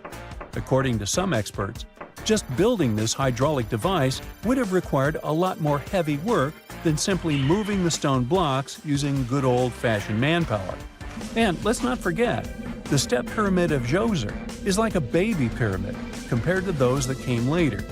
The stones used for Djoser's pyramid weighed, on average, about 660 pounds each, which is nothing compared to the more than 2.5-ton blocks used later for the pyramid of Chephren. If this cool water lift theory gets completely ruled out, we still need to explain how this pyramid was built in the first place. To answer that, we need to rewind a bit and talk about the original plans. See, before Djoser's tomb became a pyramid, the idea was to construct a simple mastaba. This type of tomb was pretty common in earlier periods, a flat-roofed, rectangular structure with sloping sides. But after the original mastaba was finished, they decided to expand it a bit by adding more layers on top. And then they added even more layers, until the construction reached 6 distinctive steps, each one smaller than the previous. And they probably did all this by raising those heavy stones using ramps, not a water-powered elevator. There is still so much we don't know about the step pyramid of Djoser. More research is definitely needed to fully understand how this system worked, or if it even existed at all. But the idea of using water to help build the pyramid adds a whole new layer to our understanding of ancient Egyptian engineering. It's a powerful reminder of just how clever and resourceful those builders were, using the natural landscape and the power of water to create one of the most iconic monuments in history. If there's a question that still baffles archaeologists to this day, it's this one. How did the ancient Egyptians build those magnificent pyramids? As far as we know today, their resources were quite limited, especially in terms of tools and building materials. We still don't have a fully satisfying answer, but hey, we've got some pretty amazing theories worth considering. The leading contender among these theories involves the clever Egyptians employing a sneaky strategy. Now picture this. They constructed a slanted and curving mound made of bricks, earth, and sand encircling the pyramid to be. As the pyramid grew taller and taller, they simply increased the height and length of this wacky structure. It's like they were playing an ancient game of Jenga. Now, how did they get those massive stone blocks up there? Well, according to the legendary ancient Greek historian Herodotus, they used sleds, rollers, and levers. It sounds like they turned construction into a supersized game of tug-of-war. And guess what? Herodotus also claimed that the Great Pyramid, you know, the one from Giza, the granddaddy of them all, took a whopping 20 years to build. There's more. Herodotus also dropped a mind-boggling number on us. 100,000 men were supposedly involved in this pyramid extravaganza. Did they hire the entire Egyptian population? Well, it might not be as far-fetched as it sounds. These men were probably mostly farmers, so they probably focused on the pyramids when there wasn't much work to be done in the fields. You know, like during the flood season of the Nile River. Obviously, specialists in the archaeological community had something to add to this theory. By the late 20th century, they discovered some evidence that suggests the workforce might have been smaller and more permanent than previously thought. Instead of a massive army of 100,000 pyramid builders, they proposed that a modest crew of around 20,000 workers, accompanied by support personnel like bakers, physicians, and even spiritual leaders, could have gotten the job done. There was also this theory that claimed that the pyramids were actually built from the top downward. It suggested that these colossal structures were nothing more than isolated hills used as quarries. The stones were supposedly drawn from these hills, and over time, competing engineers took charge and transformed them into the iconic pyramids we know today. Now, before you dismiss this theory as a wild fantasy, some folks thought it wasn't completely crazy. After all, there are instances where isolated hills exist, so maybe this theory had a tiny glimmer of truth. Whether it involved ramp building or ingenious work schedules, one thing is clear. Those pyramids have definitely left their mark on history and on our imaginations. Now, speaking of ancient Egyptian mysteries, there's this gigantic unfinished obelisk sitting in ancient Egypt, and scientists are trying to figure out how it was shaped. Now, some people suggest that our industrious ancestors used handheld pounders to get the job done. One expert has a different take on the matter, though. He argues that if we take a closer look at the pattern left behind by the shaping tool, we'll notice something peculiar. The walls of the trenches surrounding the obelisk display a neat and even pattern, which is pretty unlikely if they were pounded away by mere mortal hands. According to this expert, those horizontal striations are usually the result of a tool that takes breaks while removing material, leaving its mark on the surface. But wait, there's more. Imagine the tool being rocked back and forth against the trench walls, clearing away the waste to keep the trench from narrowing. Well, in that case, the tool might have left some funky horizontal striations where it was pressed against the sidewall. This sounds like some fancy technology at play, don't you think? And guess what? The dynastic Egyptians probably didn't have access to that kind of know-how. Another famous Egyptologist from way back also uncovered a bunch of core drills during his adventures. Although the actual drill bits are missing, his collection houses these particular core remnants made of limestone, alabaster, and even granite. These constructions aren't the only amazing thing the ancient Egyptians left behind, though. As it turns out, the Egyptians were the genius minds behind the creation of the handheld mirror. Yeah, that little mirror you use every day to check yourself out. But here's the twist. These mirrors are like pieces of art. They were decorated with inscriptions and figures. But that's not all. The Egyptians had a serious concern with their appearance. They knew the importance of personal hygiene and looking fabulous. So, in their quest for pearly whites, they invented toothbrushes and toothpaste. Dental problems were pretty common back then, and their smiles weren't exactly all white. Dentistry wasn't their strongest suit, you see. Maybe their minds were distracted by all that pyramid building.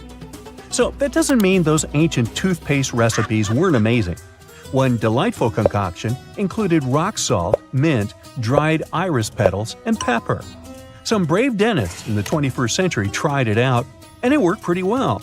Ground-up ash was also used in another recipe to create a tooth cleansing paste. Mint was missing, so that didn't do much for their breath.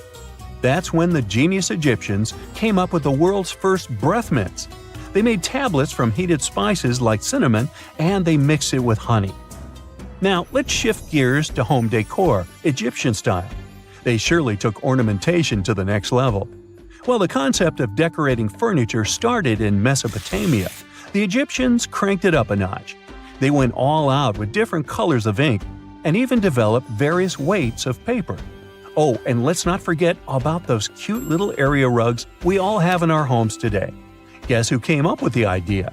Yep, the Egyptians. They used the versatile papyrus plant to make those cozy rugs. And speaking of trends, the Egyptians loved their knickknacks. They had an assortment of small figurines in the shapes of cats, dogs, and people. These statues were made from various materials, like simple sun-dried mud to the ultimate bling of gold. It all depended on how loaded you were. The Egyptians were also all about farming, and they knew that clean water was crucial for their crops and animals. That's why they came up with some nifty inventions and techniques to make sure their land was fertile and their plants were happy. First off, they had the genius idea of using ox-drawn plows. They had two types of plows, heavy and light. The heavy plow would strut its stuff, cutting deep furrows in the soil, while the lighter plow followed behind, fluffing up the earth. But they didn't stop there. After plowing, the Egyptians would break up clumps of soil and sow the rows with seeds. To give those seeds a good old squish into the furrows, they'd march their livestock across the field, effectively closing up the furrows. But hey, all that hard work would be pointless if their seeds were as dry as the Sahara. That's where irrigation comes into play. The Egyptians were so good at it that other cultures, like the Greeks and Romans, couldn't help but copy their techniques. Now let's switch gears and talk about the marvelous architecture of ancient Egypt. These folks weren't just skilled farmers, they were also architectural maestros. They built these fancy canals to carry water to farms and villages, and boy, did they know how to make those canals look pretty. Just imagine strolling along a canal lined with ornate structures. The pharaoh Ramesses the Great was quite the overachiever when it came to construction. One of his mind-blowing creations was the construction located at Abu Simbel. This building was designed so that twice a year, the sun would shine directly into it and illuminate the statues of Ramesses. And let's not forget about the corbelled arch. Without this architectural gem, we'd be missing out on some mind-boggling structures like the Great Pyramid. The Egyptians knew how to make things stand tall and proud, thanks to their engineering and construction wizardry. They built grand halls and inner sanctums that make your jaw drop, and some of these temples doubled as astronomical observatories. It's 1898, and you're taking part in excavations in Saqqara. This place, not far away from Cairo, is full of ancient tombs and pyramids. You're in your Indiana Jones mood and hope to find something really phenomenal to become famous. Gold, manuscripts, treasure maps, mummies of famous pharaohs. Wait, a wooden bird? You're really disappointed as it looks like a regular toy. An old one, but still. Little do you know that years later, someone would propose that your bird was actually an ancient monoplane. So the artifact, nicknamed the Saqqara Bird, is made of a sycamore tree. The birdie has a wingspan of just 7 inches and weighs around 40 grams.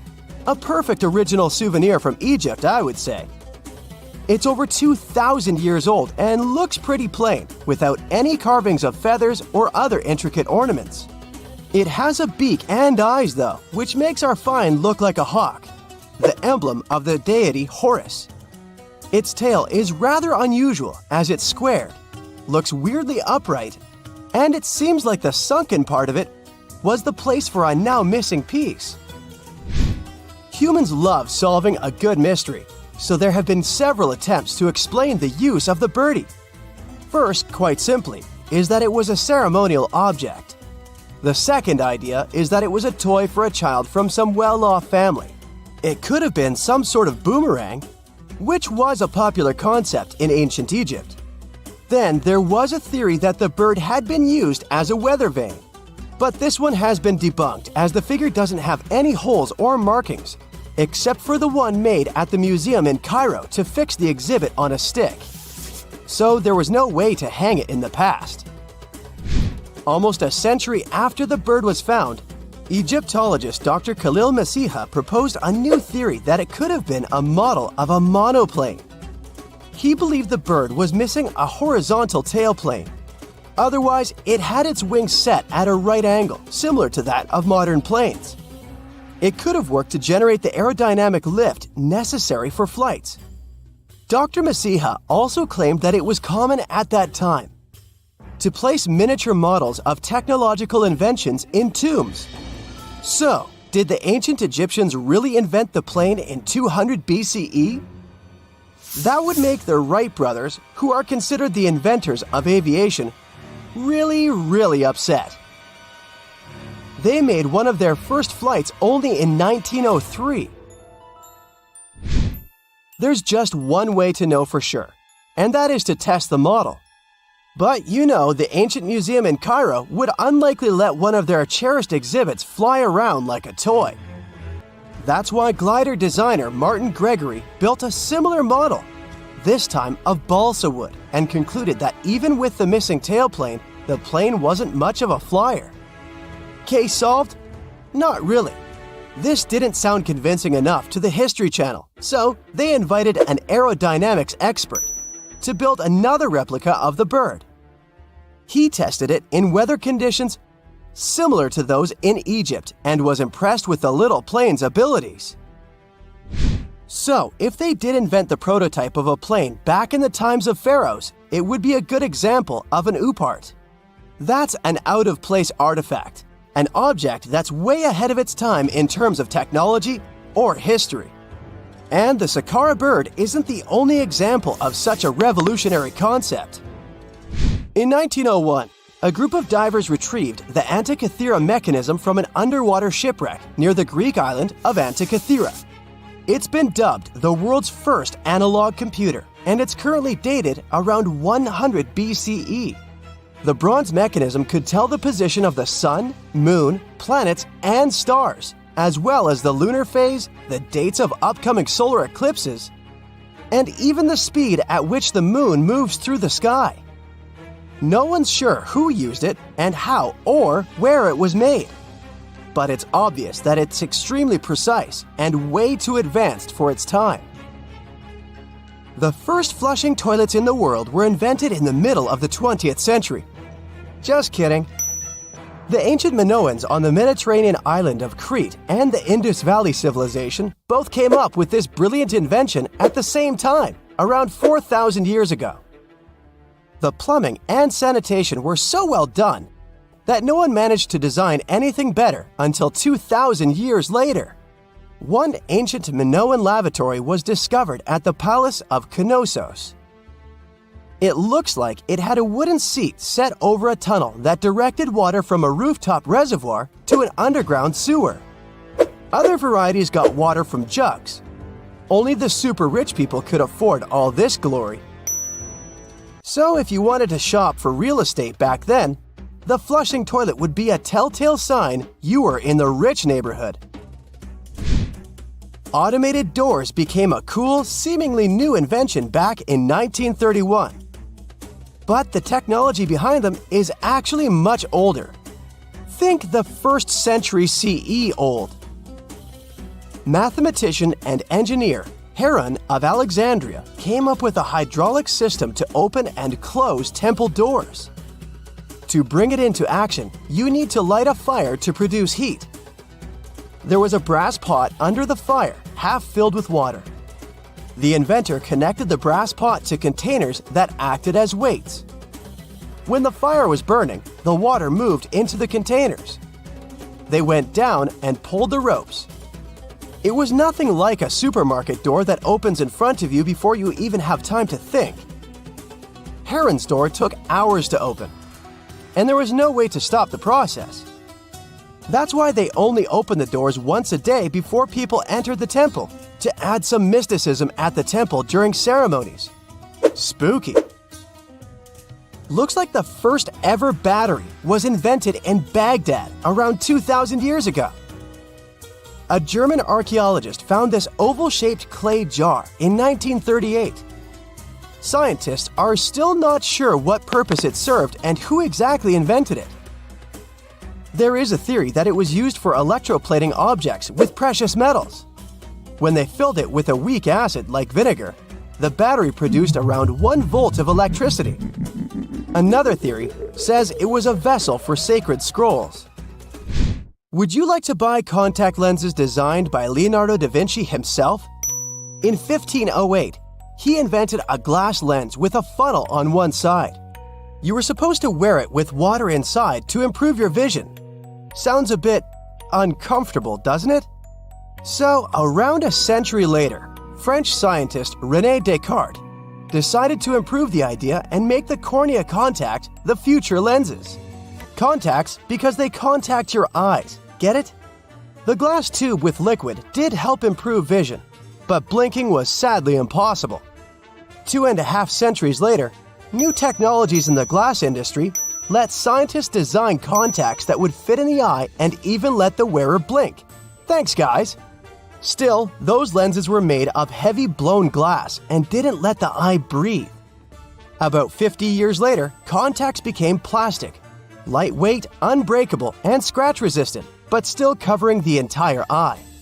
And then, in 1948, an English optical technician accidentally sanded down a plastic lens and figured out they'd still be in place even if they covered only the cornea. Imagine you're living in 19th century London and need to send a message to New York. it would have taken about 10 days to get there by ship. So when delivery time went from days to hours in 1858, it was a true sensation.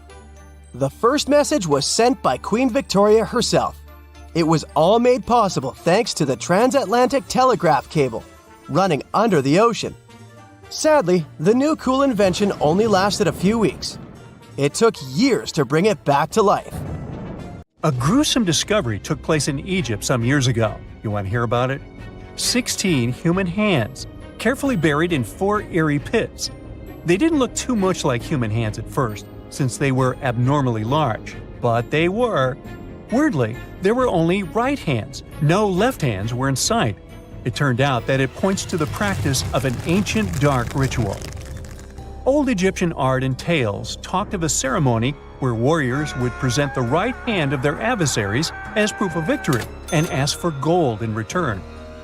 Egyptians believed in the afterlife, so cutting off someone's hand meant you cut off their power eternally. Guaranteeing this type of defeat was interesting to the winning party. Here, the fight was between Egyptians versus Hyksos, who lived in what was once known as Canaan. Egypt has always been the center of some history-changing findings, and some time ago, this papyrus was found. If we stretched it open, it would be just a tad bigger than the height of a skyscraper. The world's tiniest skyscraper, which is located in Wichita Falls, Texas. When humans didn't write on their notes app, they wrote on this thing, made from the medulla of a papyrus plant. Around 2,000 years ago, ancient Egyptians wrote something reminiscent of a book where they describe most of their funerary traditions and their visions of the afterlife. It's considered one of the most important texts from ancient Egypt and is still sold in bookstores to this day. This ancient manuscript was unearthed from a chamber located just south of the Pyramid of Djoser, located in Saqqara. Oh yes, Djoser is the oldest pyramid in Egypt and not the Giza pyramids like most people think. So recently, the site of Saqqara buzzed with excited archaeologists who probably found one of Egypt's oldest complete mummies. They believe that this beautiful and well-preserved mummy was that of a wealthy man. He was discovered in a deep shaft, covered in layers of gold leaves. There are many symbols that show he was an important and wealthy man, like the band he wore on his head, the bracelet on his chest, and the fact that he was embalmed with a tunic, which was reserved for Egypt's finest. The most exciting part of the entire discovery was finding the resting place sealed with mortar, just as the ancient Egyptians had left it 4,300 years ago. Now this may sound weird, but back in 2008, archaeologists discovered a missing pyramid. Now it went missing because it deteriorated over the span of 4,000 years. Today, you can only see its base. It was a pretty important site back in ancient times. It is said that around the area of the pyramid, the ancients hosted a special type of ceremony where high priests would carry mummified remains of sacred bulls. Now, here's a fun fact. Ancient Egyptians believed that Apis bulls were earthly incarnations of the city deity of Memphis and was connected to rites of fertility. It wasn't just any Apis bull, though. They needed to be all black, with a single white mark between its horns and a bunch of very specific characteristics. They were selected by the local priests and honored until they passed away. After that, they were mummified and buried in underground galleries. Meanwhile, this missing pyramid sort of disappeared around the 1800s. It was a German archaeologist who first found it in the village of Saqqara. He called it the Headless Pyramid when he first found it. But then, years after the official discovery, the desert sand came along and covered the whole thing. There were some excavations between the 19th and 20th centuries, but they weren't too systematic. That's why scientists were so thrilled when they dug an entire pyramid's base after removing the 25-foot mound of sand that was covering it. Oh, and it turns out American archaeologists are excavating a cemetery in Egypt that could contain over 1 million mummified bodies. So far, archaeologists have dug around 1,700 mummies. One of the main differences from other classic Egyptian mummies is that these people weren't kings and pharaohs. They were commoners that most likely lived about 1,500 years ago, when Egypt was controlled by the Roman and Byzantine empires. The name of the cemetery is cool, though, the Way of the Water Buffalo, just in case you want to check it out on your next trip. Other than bulls and buffaloes, ancient Egyptians also liked baboons. Are you seeing a pattern here? In the beginning of the 20th century, archaeologists discovered a site filled with mummified baboons in a place called, guess what? The Valley of Monkeys.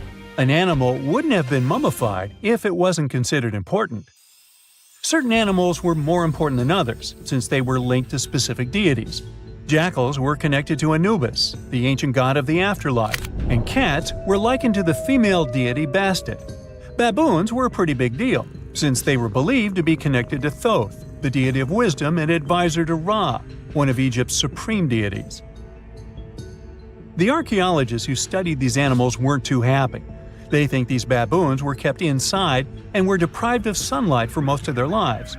They had extreme vitamin D deficiencies and they were poorly fed. Maybe Thoth got angry with these baboon keepers. Just a guess. Since there's never a boring day for archaeologists in Egypt, they also found human mummies with golden tongues. Since Egyptians were all about the afterlife, they believed that golden tongues might help a person speak once they pass to the other side. I mean, it's a long shot, but hey, why not? Some of these mummies were placed in wooden coffins with goods, such as necklaces, pottery, golden artifacts in the shape of lotus flowers and scarab beetles, and iPhones.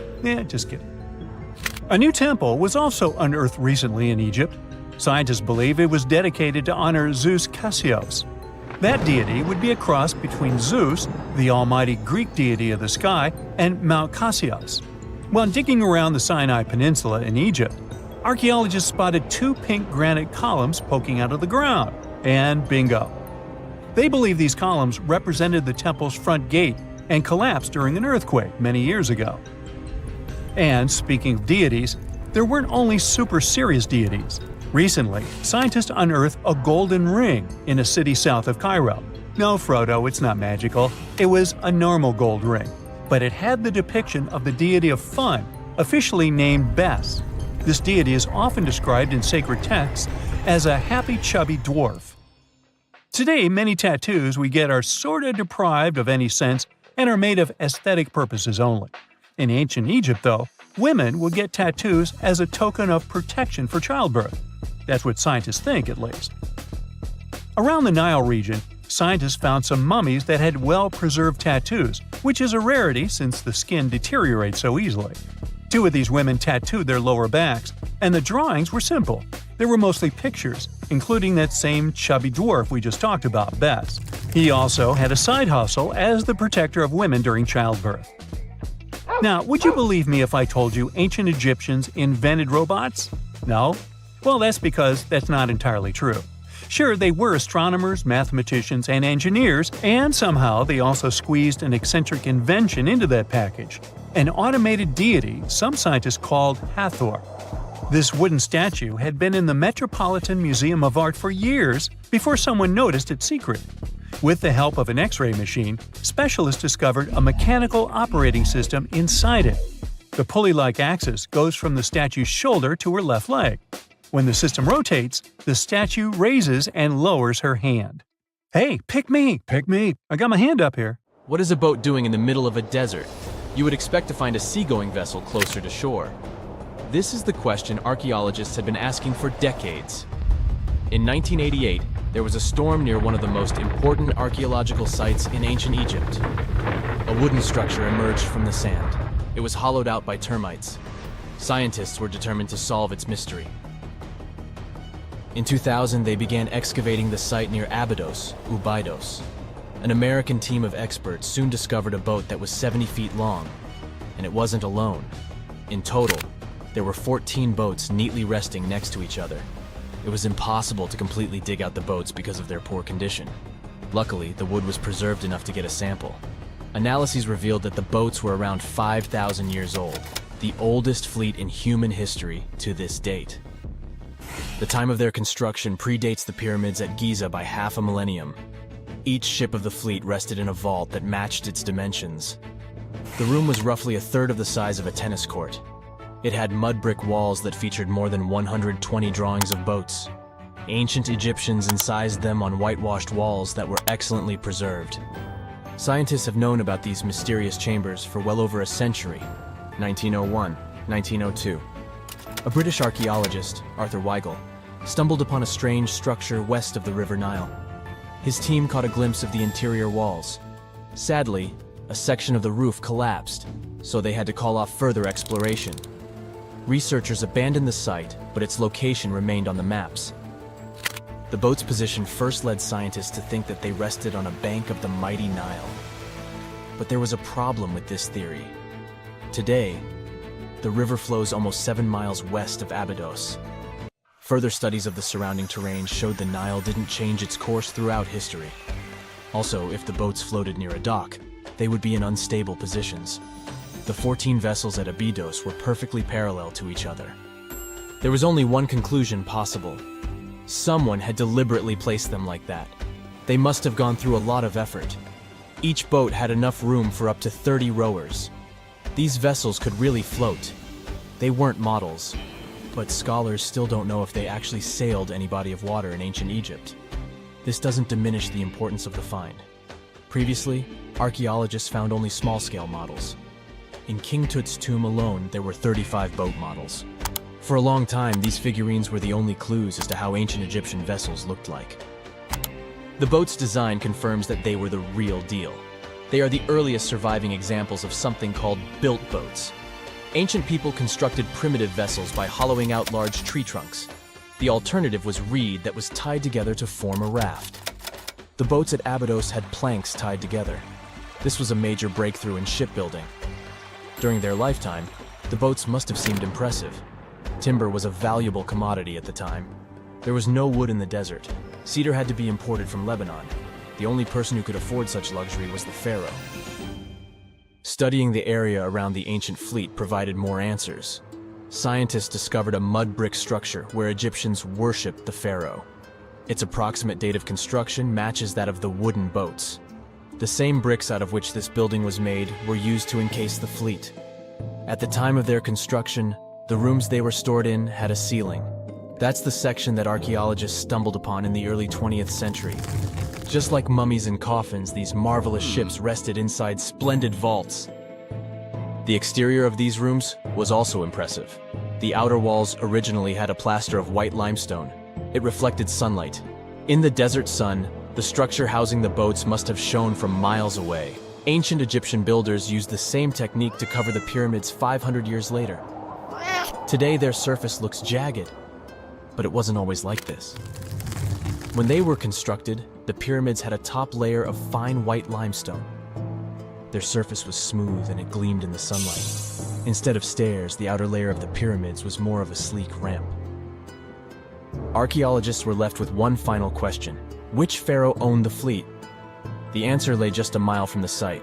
This is where the tomb of a pharaoh from the 5th dynasty rested, King Senwosret III. Its time and style of construction matched the ones of the chambers with boats. The very end of his rule might explain how the boats ended up in the middle of the desert. The pharaoh probably passed away in northern Egypt. Then his body was transported down the Nile to Abydos in a marvelous procession of decorated boats. The vessels were later lowered to chambers near the final resting place of their owner. This had a symbolic meaning.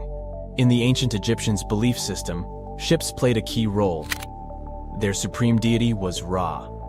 He traveled through the sky during the day in the form of the sun. At nighttime, he sailed through the netherworld in a solar boat. The pharaoh identified himself with Ra. That's why he needed boats in the afterlife. That was the only way to regenerate himself. Just as the sun rises every day above the horizon. This belief existed for thousands of years. The more famous Pharaoh Khufu also had a ship. Scientists found it in 1954 next to his pyramid at Giza. It is some 4 centuries younger than the fleet at Abydos, but Khufu's ship was almost 2 times longer. The Great Pyramid of Giza and King Tut's tomb are some of the most famous archaeological finds in Egypt. But there are many more secrets hiding beneath the endless sands of the Sahara Desert. Recently, 2020, archaeologists found a lost city there. They have labeled it as the most important discovery since King Tut's tomb, 1922. The city of Aten is some 3,000 years old.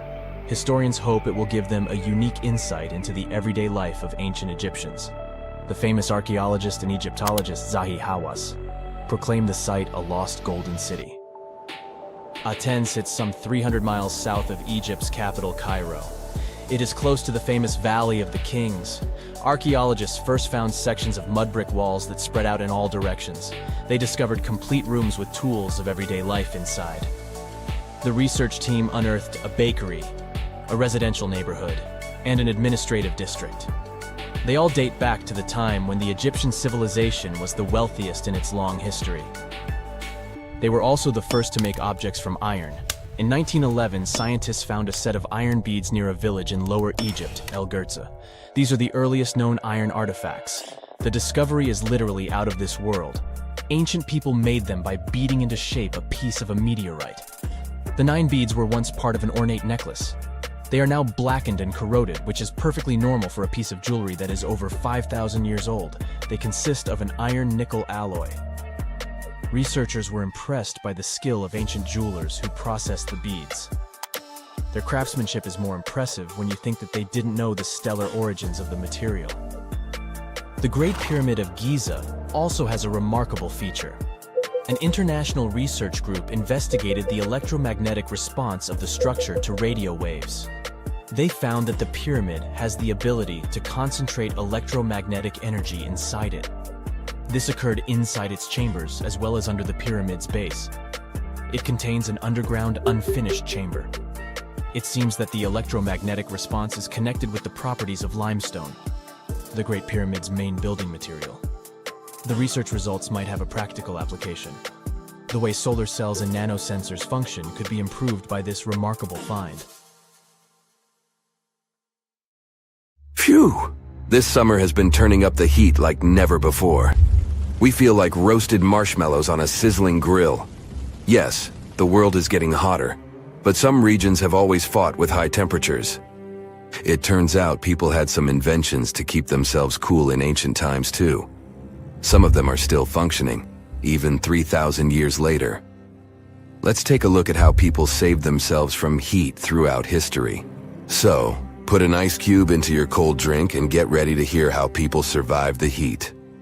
Speaking of ice cubes, do you know that the Persians made an ice storage system? In the deserts of ancient Persia, people had an out-of-the-box idea about how to prevent their food from turning into a melted mess. These ingenious Persians stumbled upon a physics trick that allowed them to create ice in the middle of the desert. They called these cool structures yakhchals, which basically means ice pits. These ice pits were not your ordinary coolers. They were like secret underground fridges. They looked like dome-shaped mud brick structures on the outside, but inside, it was a whole different world. These ice pits had an evaporation cooler system that worked like magic. At night, when the desert cooled down, Persians made use of the radiative cooling effect. They set up cleverly designed trenches to hold thin layers of water. The water froze, defying the desert heat. Then there were underground square storage areas. The Persians collected the melting ice water from these cooled trenches, and during the night, they froze it again, making the most of the desert's natural chill. To add to the cooling effect, they built a wall to shade the storage areas from the hot midday sun. And that's not all. They had this fantastic wind-catching contraption called a badger that caught the breeze and directed it right into the ice pits. Fresh air plus ice. Cool breeze. A winning combo. They even had intricate water channels called qanats to bring water to the ice pits and homes all the way from the nearby mountains. As time passed, these yakhchals faded into history and modern technology took over. But hey, there's good news too. Some awesome folks in Iran are restoring these ancient coolers. So, if you ever find yourself in the desert, don't forget to pay a visit to these marvelous places and witness the genius of the ancient Persians firsthand. Now, I want to focus more on the wind catchers because they don't just help make ice cubes. They actually function as a cooling system as well. Back in the day, those clever architectural wonders were all the rage in places like Persia, modern-day Iran, Egypt, and the Middle East. Imagine tower-like structures with openings at various levels strategically placed to harness the power of nature's breeze. These openings were like magical portals for the wind. They captured those refreshing gusts and guided them right into people's living spaces. Basically, they were natural air conditioners. The breeze would gracefully flow downward, cooling the ground as it danced through the building. The secret sauce lies in the details: the tower's height, the number of sides, the openings, and the positioning of the interior blades. Everything plays its role in how efficiently the wind towers work out. Thanks to these wind catchers, ancient societies could enjoy comfy indoor temperatures without sweating. Can you imagine living in those times? Feeling the gentle breeze whisking through your home, keeping you feeling fresh and chilled out?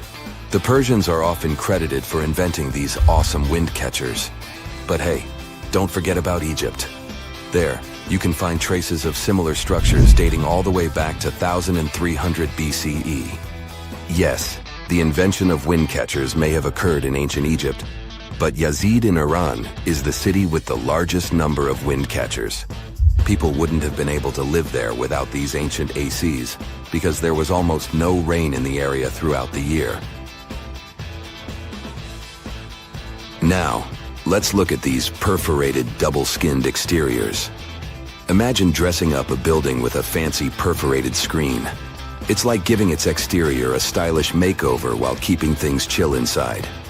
This genius technique, firstly, scatters the natural daylight, so no harsh sunbeams to blind you. The screen also offers shade like a pro, giving the building's interior a much-needed break from the blazing sun. Think of it as a natural sun hat for your home. Placing this screen about 4 feet away from the outer walls creates a breezy, dreamy hallway for fresh air circulation. And hey, they add a touch of elegance to the building too. These structures are sometimes called jali. Jaipur, India, for example, has an average daytime temperature of about 100 degrees Fahrenheit. So these structures are lifesavers. Jalis come in various forms, crafted from cement, earth, and wood. It's a cultural symbol deeply embedded in Indian architecture. You can find its captivating presence in iconic historical buildings like the majestic Taj Mahal and the Grand Red Fort in Delhi. But hey, it's not just a thing of the past. It's still rocking modern architecture scenes, and its charm has sparked creativity in artists and designers worldwide.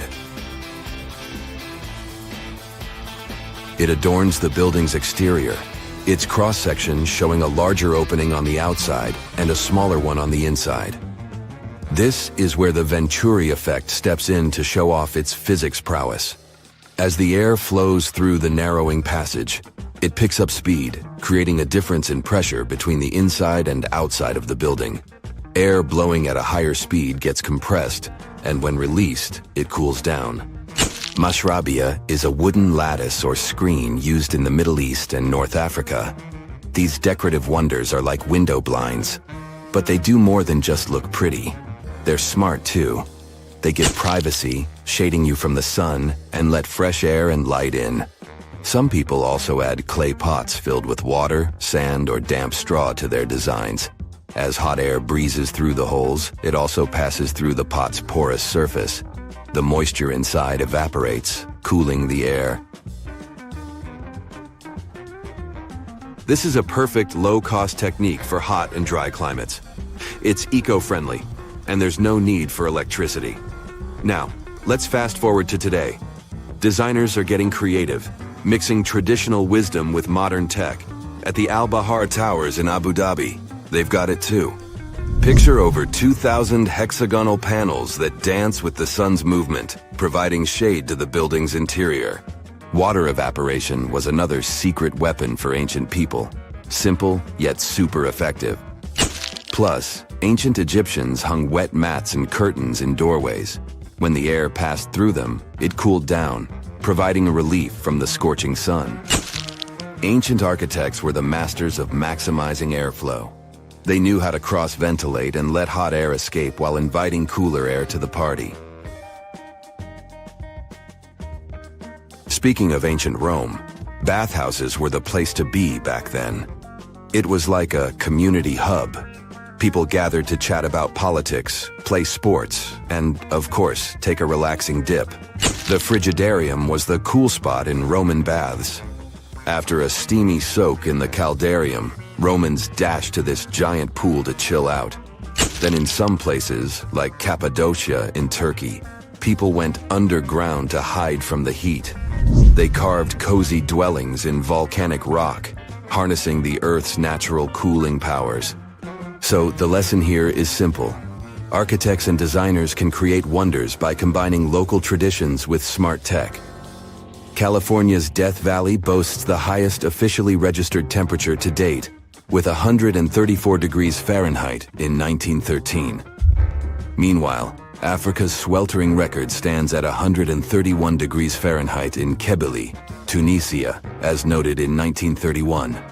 In Europe, the highest temperature ever documented reached almost 120 degrees Fahrenheit in Sicily in August 2021. Then, in 2022, the UK had the hottest summer of all time. When you hear the word mummy, you might get a chill down your spine. That's because most of us associate this word with those creepy characters we've seen in some scary movies. But in reality, mummies have helped us understand a lot about ancient civilizations, their rulers, and about how people used to deal with losing their loved ones. The people most famous worldwide for their mummies are the ancient Egyptians. They believed that some sort of existence after passing away was possible, if certain conditions were met. That's why they insisted on preserving the human body through the process of mummification and placing the mummy in a furnished tomb, kind of like giving it a fully functioning apartment of its own. Why did they believe in this? Well, because they were deeply connected to their natural environment for the most part. They saw the natural cycles around them, like how the sun rose every day, followed by the moon, or how new life was always sprouting from plants, even after they had wilted away. They also believed that the powerful spirit Osiris, who represented the cycle of passing away and resurrection, played a role in this process. To prepare for the afterlife, the ancient Egyptians followed certain rituals, like mummification, which involved using materials like honey, resins, and incense to preserve the body. There's no other mummy more popular than that of King Tut. He was a young pharaoh who ruled over 3,000 years ago in Egypt. The problem with discovering ancient royal tombs is that most of such burial sites were previously robbed. People knew ancient rulers had been left with many valuable belongings, so those locations became vulnerable to thieves. When King Tut's tomb was opened in 1922, people were excited because it had not been robbed, like many other previously discovered royal tombs. That's how well hidden it was. Inside, his mummy was encapsulated in a total of 3 coffins, including one made of gold.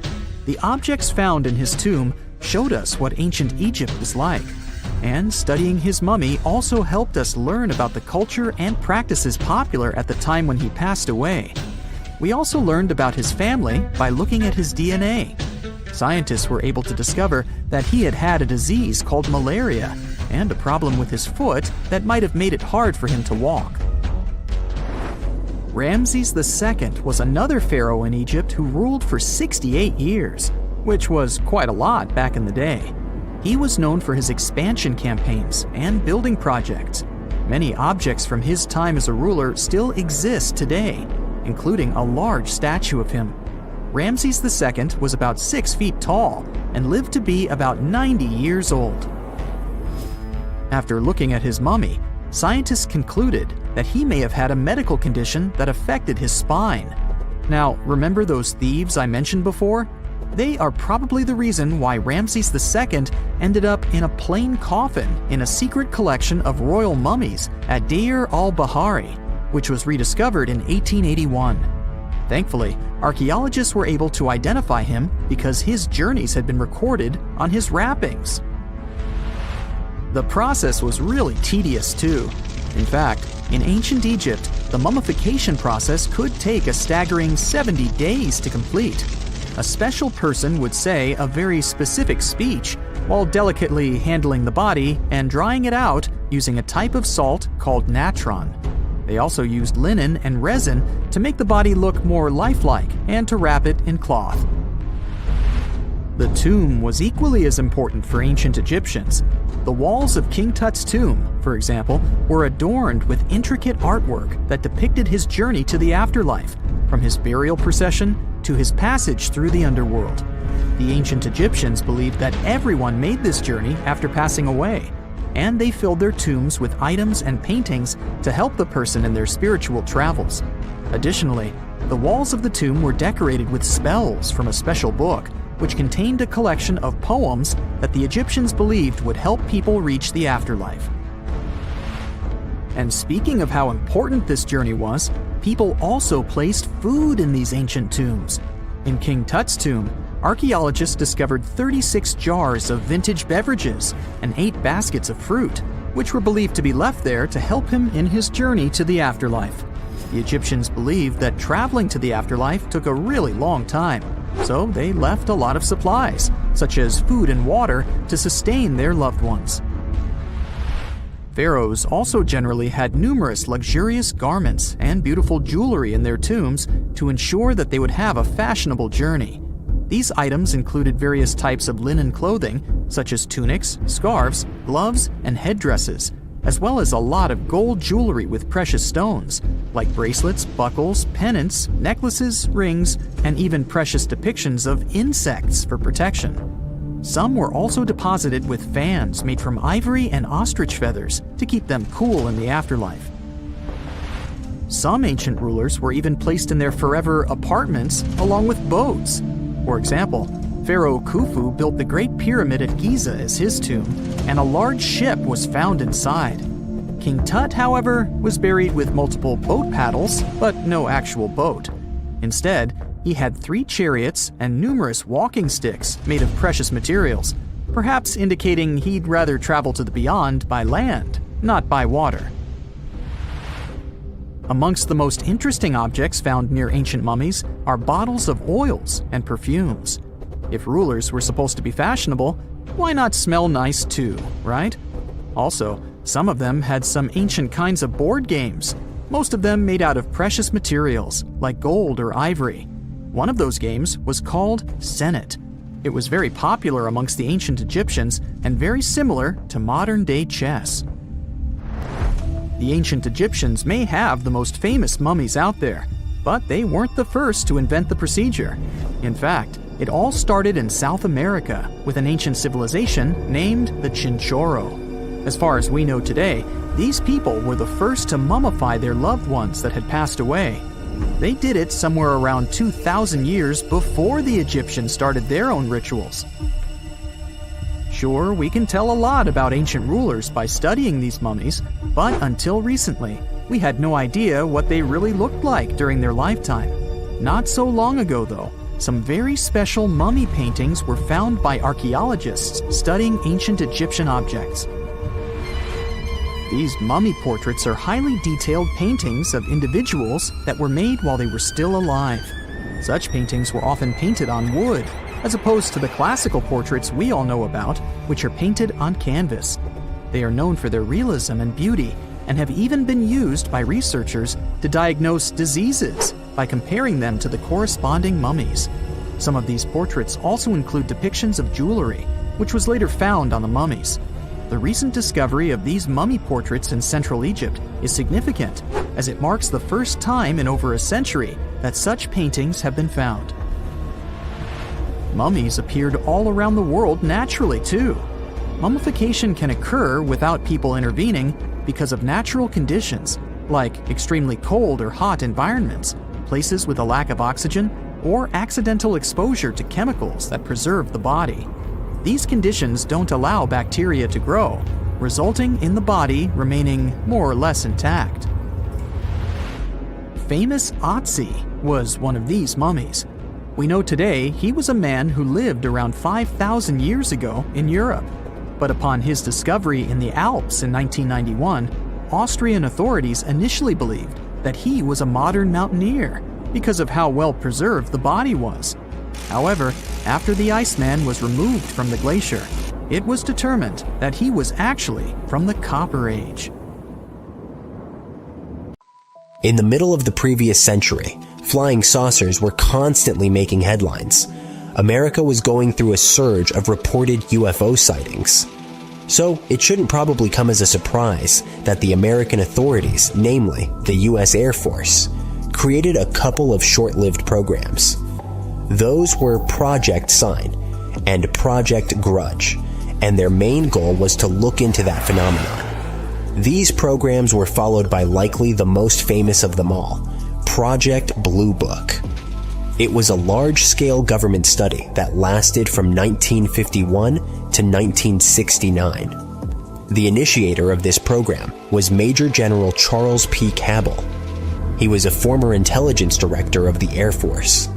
Project Blue Book scrupulously gathered over 12,600 reports about people seeing bizarre unidentified objects in the sky. After thorough research, it was determined that most of those had natural, quite mundane explanations.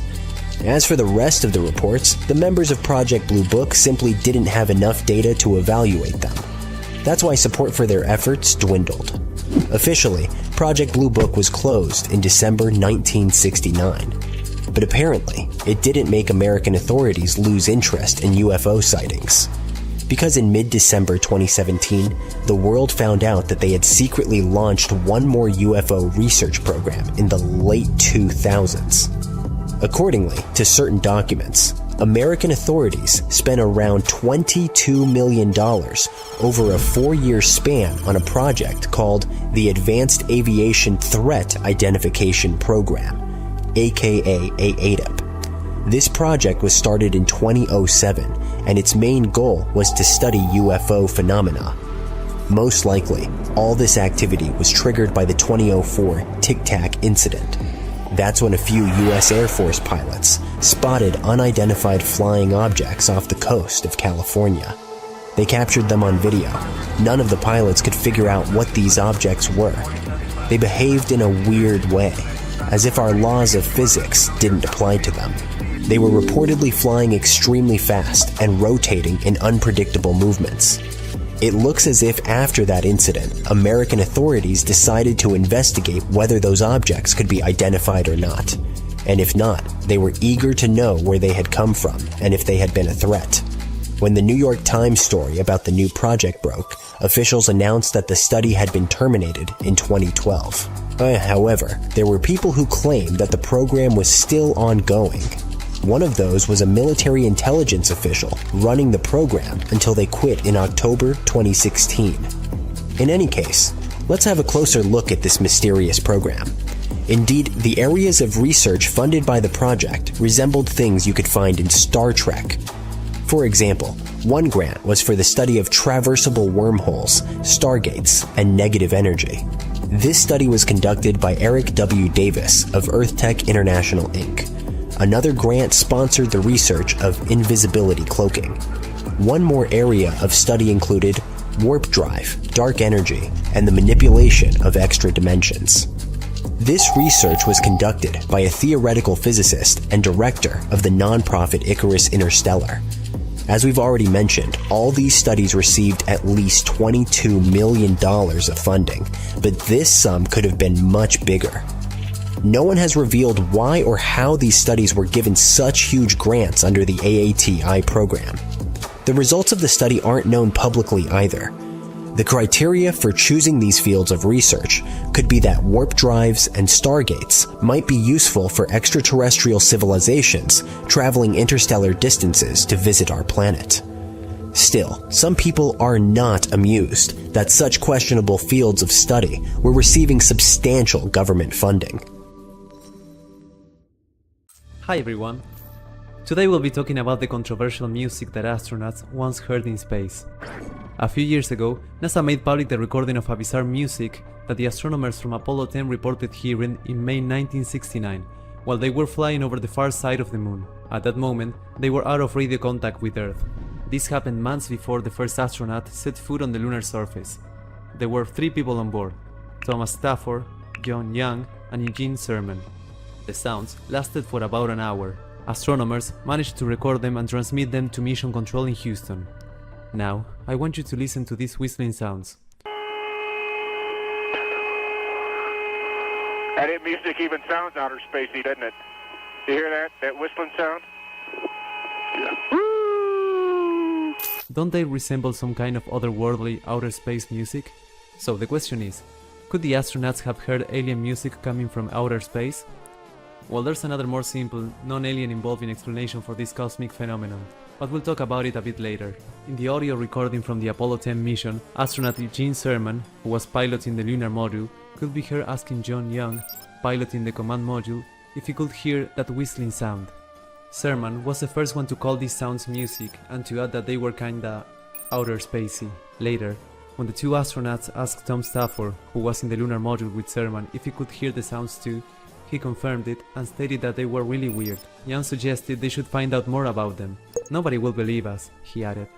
Apollo 10 was a mission that paved the way for Apollo 11, which landed 2 humans on the lunar surface. The Apollo 10 astronauts flew to the moon in a command module. However, 2 of the crew members also had a ride in the lunar module, which allowed them to drop down to less than 10 miles above the moon's surface. So, since they managed to approach our natural satellite so closely, could they have heard something coming from the lunar surface? Well, apparently not. Turns out that the creepy whistling sound was nothing more than some interference between the VHF radios on the 2 different vehicles. Interestingly enough, Apollo 11 astronaut Michael Collins later wrote in his book, Carrying the Fire, that NASA technicians had warned him about the whistling. He also mentioned that if he hadn't known about the origins of this music, it would have scared him to no end. In 2008, NASA shared the transcripts of the Apollo 10 transmission, but according to the documents themselves, they were declassified in 1982. In 2012, NASA also shared the audio files online. If you listen to these files, you'll hear that the astronauts sound sincerely awed and puzzled by what they hear. Moreover, they bring it up over and over again. It's also worth mentioning that you never actually feel that the 3 men were panicked or alarmed while going over the transcript or the audio. Some sources put particular emphasis on the fact that the space music started when the astronauts were over the far side of the moon. They didn't have radio or visual contact with mission control for about an hour, something that had been expected. Some documentaries used this moment to create tension by saying things like, the astronauts were on their own, no one on Earth could see or hear them. However, the narrators never explained why the astronauts' isolation could have been such a significant factor. By no means was it connected to the not-so-mysterious sounds under soar. There's another interesting element to this story that we should consider though, and it's the fact that Apollo 10 astronauts never discussed this incident and the sounds publicly. However, it's still unclear whether they talked about it with NASA engineers. This makes some people speculate that the astronauts didn't want to project anything but a rock-hard psyche. Showing a drop of confidence even once during the whole mission could have left them out of the whole project.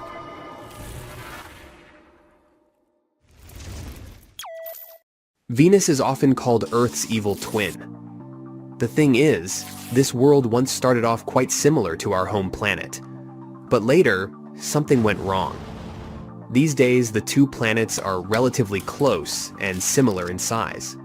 But Venus's atmosphere is very different from that on our planet, all thanks to a runaway greenhouse effect that has been going on for a long time. The surface of Venus can get even hotter than the surface of Mercury, 864 degrees F. And the surface pressure feels as if you're more than half a mile underwater. The thick atmosphere presents its own challenges. Its clouds consist of sulfuric acid, which is used in lead-acid batteries as well as industrial cleaners. And if you decided to land on the planet, you'd have to survive atmospheric entry, with friction heating you up to 20,000 degrees F. Still, people have always wanted to explore this inhospitable world. And we can't but talk about the Venera program. During the 1970s and 1980s, several spacecraft studied Venus from orbit and from its hostile surface for an hour or so at a time. The 10 successful Venera landers provided us with most of the data we have today about the surface of this mysterious planet, including surface composition, direct measurements of atmospheric conditions, and sets of unique images. At the same time, astronomers got their hands on these treasures only after a series of annoying failures. They started with Venera 1, launched in February 1961. Each consequent spacecraft was somehow improved and upgraded. But it still wasn't until the fifth group of Venus-bound space probes launched in 1967 that one of them, Venera 4, reached its target and sent data from Venus. Before that, Venera 2 and 3, launched in November 1965, were supposed to land on Venus, but both of them failed in transit. 11-foot-tall Venera 4 was a hefty thing. Its bottom lander was a bunch of instruments and a battery wrapped up in a pressure shell equipped with a parachute. This probe reached Venus in October 1967 and successfully launched the lander. The mother spaceship sent the probe flying over the planet, and it entered Venus's atmosphere. Temperatures were reaching 20,000 degrees F, and the entry force was as great as 450 G. It didn't prevent the onboard instruments from analyzing the atmosphere and sending back data. The first recorded temperature was 102 degrees F, and atmospheric pressure was similar to that on Earth. But the deeper the probe went, the higher the numbers became. 10 atmospheres, 20. They kept going up much higher than engineers had anticipated. 93 minutes into the mission, when the probe was still more than 16 miles above the surface of the planet, Venera 4 cracked open near its top and crashed. At the crash point, the measurements showed 22 atmospheres and 530 degrees F. Scientists realized that they needed a bigger spaceship. After some intense engineering, Venera 5 and Venera 6 saw the light of the day. Engineers did everything they could to make the landing probe stronger, but they were pressed for time. That's why Venera 5 and 6 were not fully prepared when they went on a mission. That's why Venera 5 transmitted data for a mere 53 minutes before succumbing to temperatures of 600 degrees F and pressures of 27 atmospheres.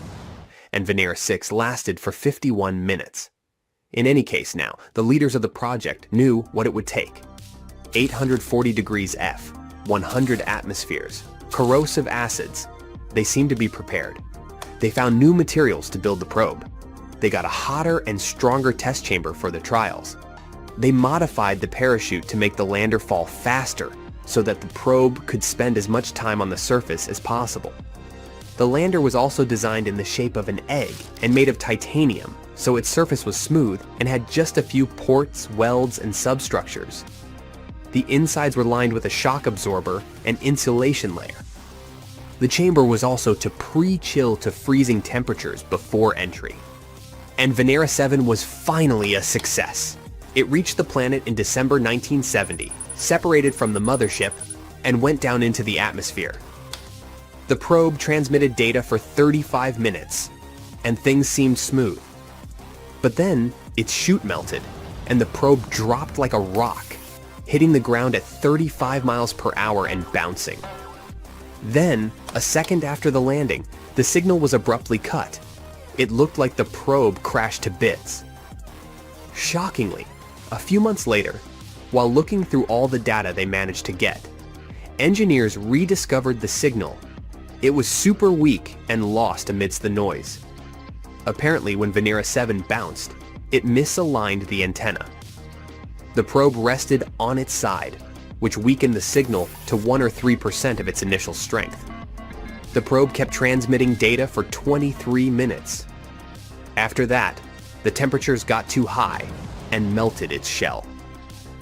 Venera 8, launched in 1972, had a similar design and experienced a similar fate. Venera 9 and 10 were a new generation of probes. They could send back black and white photos. It was actually the probe's main goal, to send the first ever photographic panorama from another planet. Venera 9 and 10 were 5 times heavier than their predecessors and weighed 5 tons at launch. The lander was 6.5 feet tall. It was basically a hermetically sealed titanium sphere that was supposed to hold the instruments. It was bolted with gold wire seals. Inside, there were shelves of beryllium and electric fans, whose main goal was to disperse heat to prevent instrument failure. On the bottom of the lander, there was a shock-absorbing ring. And at the top, there was a titanium ring that looked like a hat. It served as an aero brake. The parachute was supposed to detach at 30 miles above the surface, and the aerobrake had to do the rest. In October 1975, Venera 9 and 10 arrived at Venus and landed as planned. Venera 9 was the first to land. It touched down on a slight slope, a volcanic crater or a hill, and kicked quite a bit of dust while landing. One of its two cameras succeeded in photographing and transmitting data, and soon scientists saw the first ever pictures of the surface of Venus. It was mostly sharp rocks, soil, and a distant horizon. The sun was slightly obscured by clouds that day. A gentle breeze was blowing. Overall, it was a pleasant morning. If you didn't pay attention to crushing pressure, almost completely waterless atmosphere, insanely high temperatures, and corrosive acids. Venera 10 landed in the same way a few days later, but the terrain it landed on was much more boring. Just a rolling plain with hardened pieces of magma. Both probes transmitted for 40 to 60 minutes until their orbiters went out of range. When it happened, the temperatures inside the probes were reaching 140 degrees F. The orbiters later burned up in the atmosphere after completing their mission. Venera 11 and 12 could have been a success, but a mysterious electric anomaly messed up with their cameras, so their trip was quickly forgotten. And Venera 13 and 14 entered the picture. They had improved scientific instruments and cameras that could take color images, and new heat-resistant technologies were used during the creation of these probes. Venera 13 arrived first and landed as planned. It took two photos, one black and white and the other in color.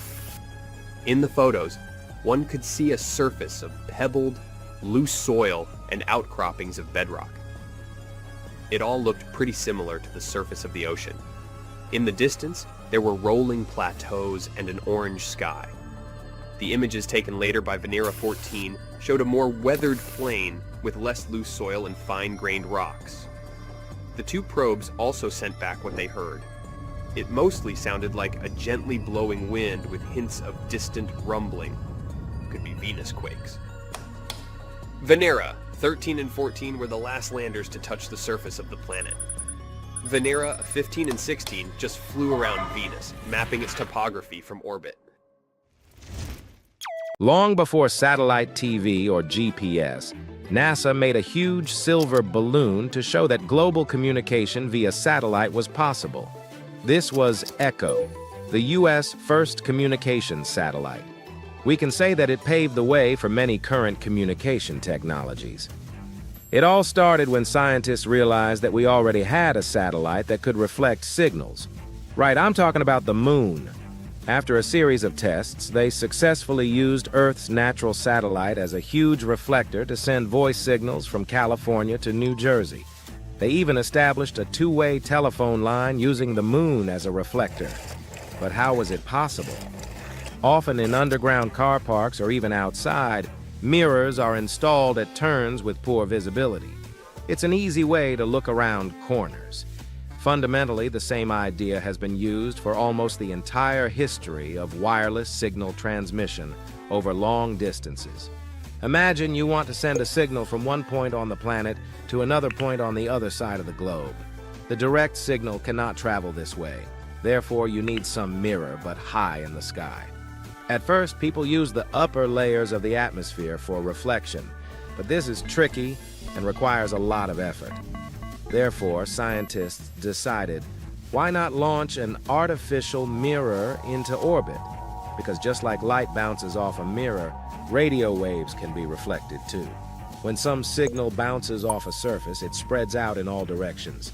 A small portion of this signal is bound to make its way back to Earth, and there, it can be picked up by a receiver in a different place. The larger the reflector is, the stronger and more focused signal it will return. But let's get back to ECHO. Originally, it wasn't designed to be a communication satellite. Engineers first thought of the balloon as an air density experiment. They believed that the ways to measure air density in the upper atmosphere were insufficient at that time. So they designed a better craft. But later, due to some circumstances, Project ECHO turned into a communication relay. Technologically, ECHO was rather simple, and it functioned as an enormous mirror in orbit. But to work, it had to be super massive. Echo 1 was made from a huge sheet of mylar plastic. It was incredibly thin, a mere 1/10 the thickness of a human hair. The sheet itself was cut into more than 100 gores, and each of them was covered with a thin layer of aluminum. That's what gave the balloon its shiny appearance. After that, the gores were glued together, creating the final sphere. Once it was finished, NASA inflated Echo for the first time. The huge balloon came to life in 1958. It was one of the largest things ever launched into space, and the only way to send it into space was to pack it down and inflate it once it was in orbit, and it turned out much more challenging than one could think.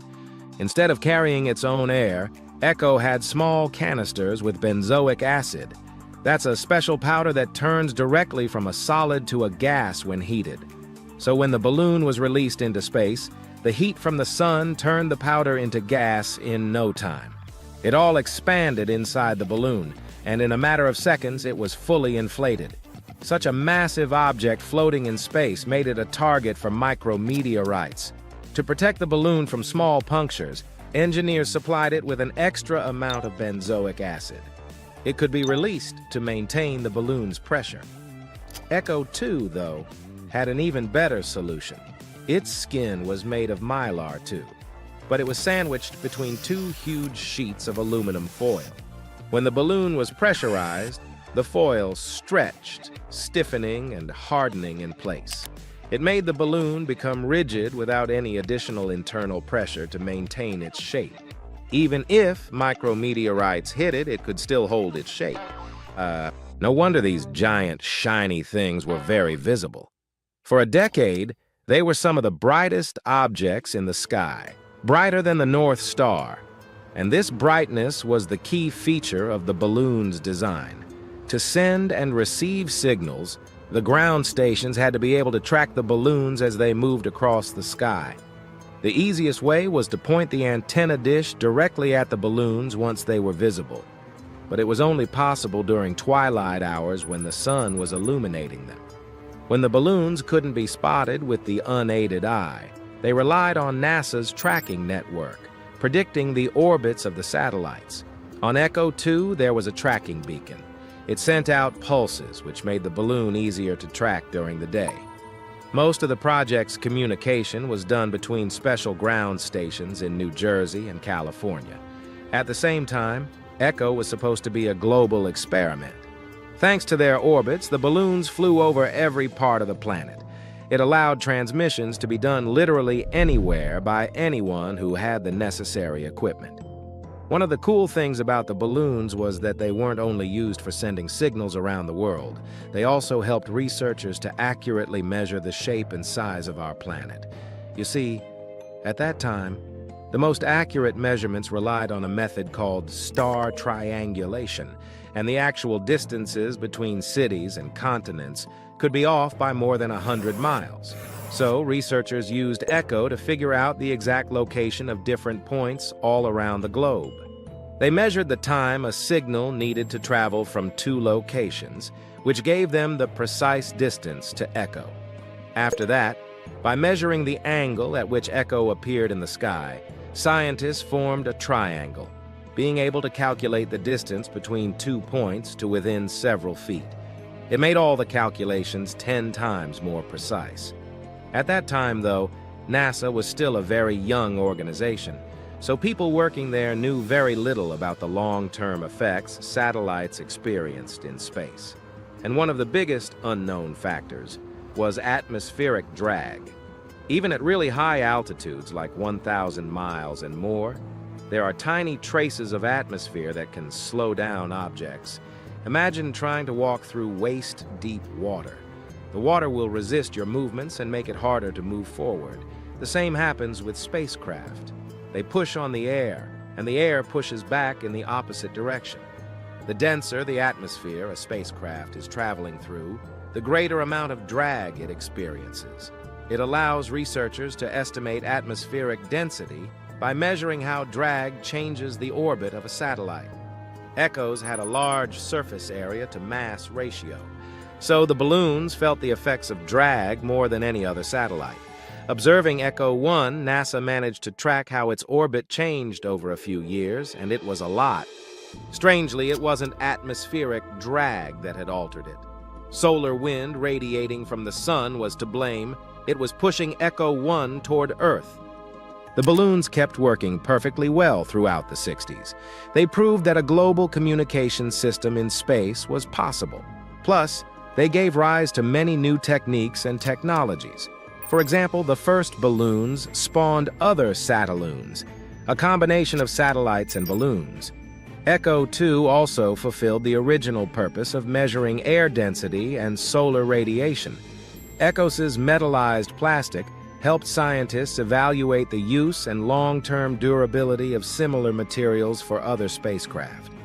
By the mid-60s, active communication satellites had become a more effective solution than passive systems like Echo. With the help of a passive system, the transmitted signal had to be strong enough to travel all the way into orbit and back. And with an active system, the signal only needs to be strong enough to travel all the way up there to the satellite, which then gives it power for the return trip. In any case, during their mission, the iconic balloons showed us even more than we could have imagined. Afterward, the receiver that was used to detect Echo's signals continued its work, as well as other materials used for the Echo project. They are still used in different spacecraft. Hi, my name is Martin. I am the author of this channel, and today I'll tell you all about the evidence of astronauts meeting with unidentified things at the time of observation. It's the year 1962, and American John Glenn is orbiting Earth in his Friendship 7 capsule on the Mercury Atlas 6 flight. He looks out of the window and sees fireflies. Well, maybe those are not fireflies, but he clearly sees some weird bright specks clustered around the ship. Unsurprisingly, he tries to find a logical explanation. Can they be ice crystals from the spacecraft's hydrogen peroxide attitude control rockets? But Glenn is unable to correlate their appearance with the use of the rockets. The mystery remains unsolved. Only much later will we find out what those fireflies were. You see, spaceships tend to accumulate clouds of debris and contamination around themselves. And when Glenn's rockets sprayed jets of crystals, many of these crystals accumulated in the cloud. They reflected sunlight and interacted with other gases, looking like tiny sparkles. The case of the mysterious fireflies is now officially solved. But it isn't the darkest space tale. One of the most famous cases of seeing bizarre stuff in space comes from Apollo 11. That's when Neil Armstrong, Buzz Aldrin, and Michael Collins noticed a UFO pacing along with them during their flight to the moon. That's how the astronauts described this incident. We did watch a slow blinking light some substantial distance away from us. There was something out there, close enough to be observed. The period of uncertainty was rather brief. The astronauts and ground control soon identified the object. It was one of the 4 adapter panels that fit between the 3rd stage and the lunar module. These panels were ejected from the 3rd stage, and one of them continued along the same trajectory as the lunar module with the crew. While moving, it rotated and blinked when sunlight was reflected off its surface. Another famous and truly creepy picture hinting at the presence of alien life on the moon was taken by the crew of Apollo 16. As the astronauts were leaving our natural satellite, they made a video, and 4 seconds of it showed a near-perfect Hollywood flying saucer leaving behind a plasma trail. For more than 30 years, enthusiasts used this video to prove that aliens had paid us a visit. But then, scientists decided to take the matter into their own hands. They realized that, when viewed from the window through which the video had been taken, the object in the film was actually consistent with a small floodlight sticking out from the side of the capsule on a boom. Look, from this angle, the floodlight looks exactly like a flying saucer. And the boom, indeed, looks like that plasma trail. And do you see this? Those are a couple of bolts on the boom. Another report that inspired UFO enthusiasts came from Gemini 7. astronauts Frank Borman and Jim Lovell were making what was called a football maneuver. It was supposed to get them into a position where they would make recurring close approaches with their Titan II booster stage every orbit. But when they were performing this maneuver, Barman reported bogey at 10 o'clock high. We have several, looks like debris, up here, actual sighting. We also have the booster in sight. Yeah,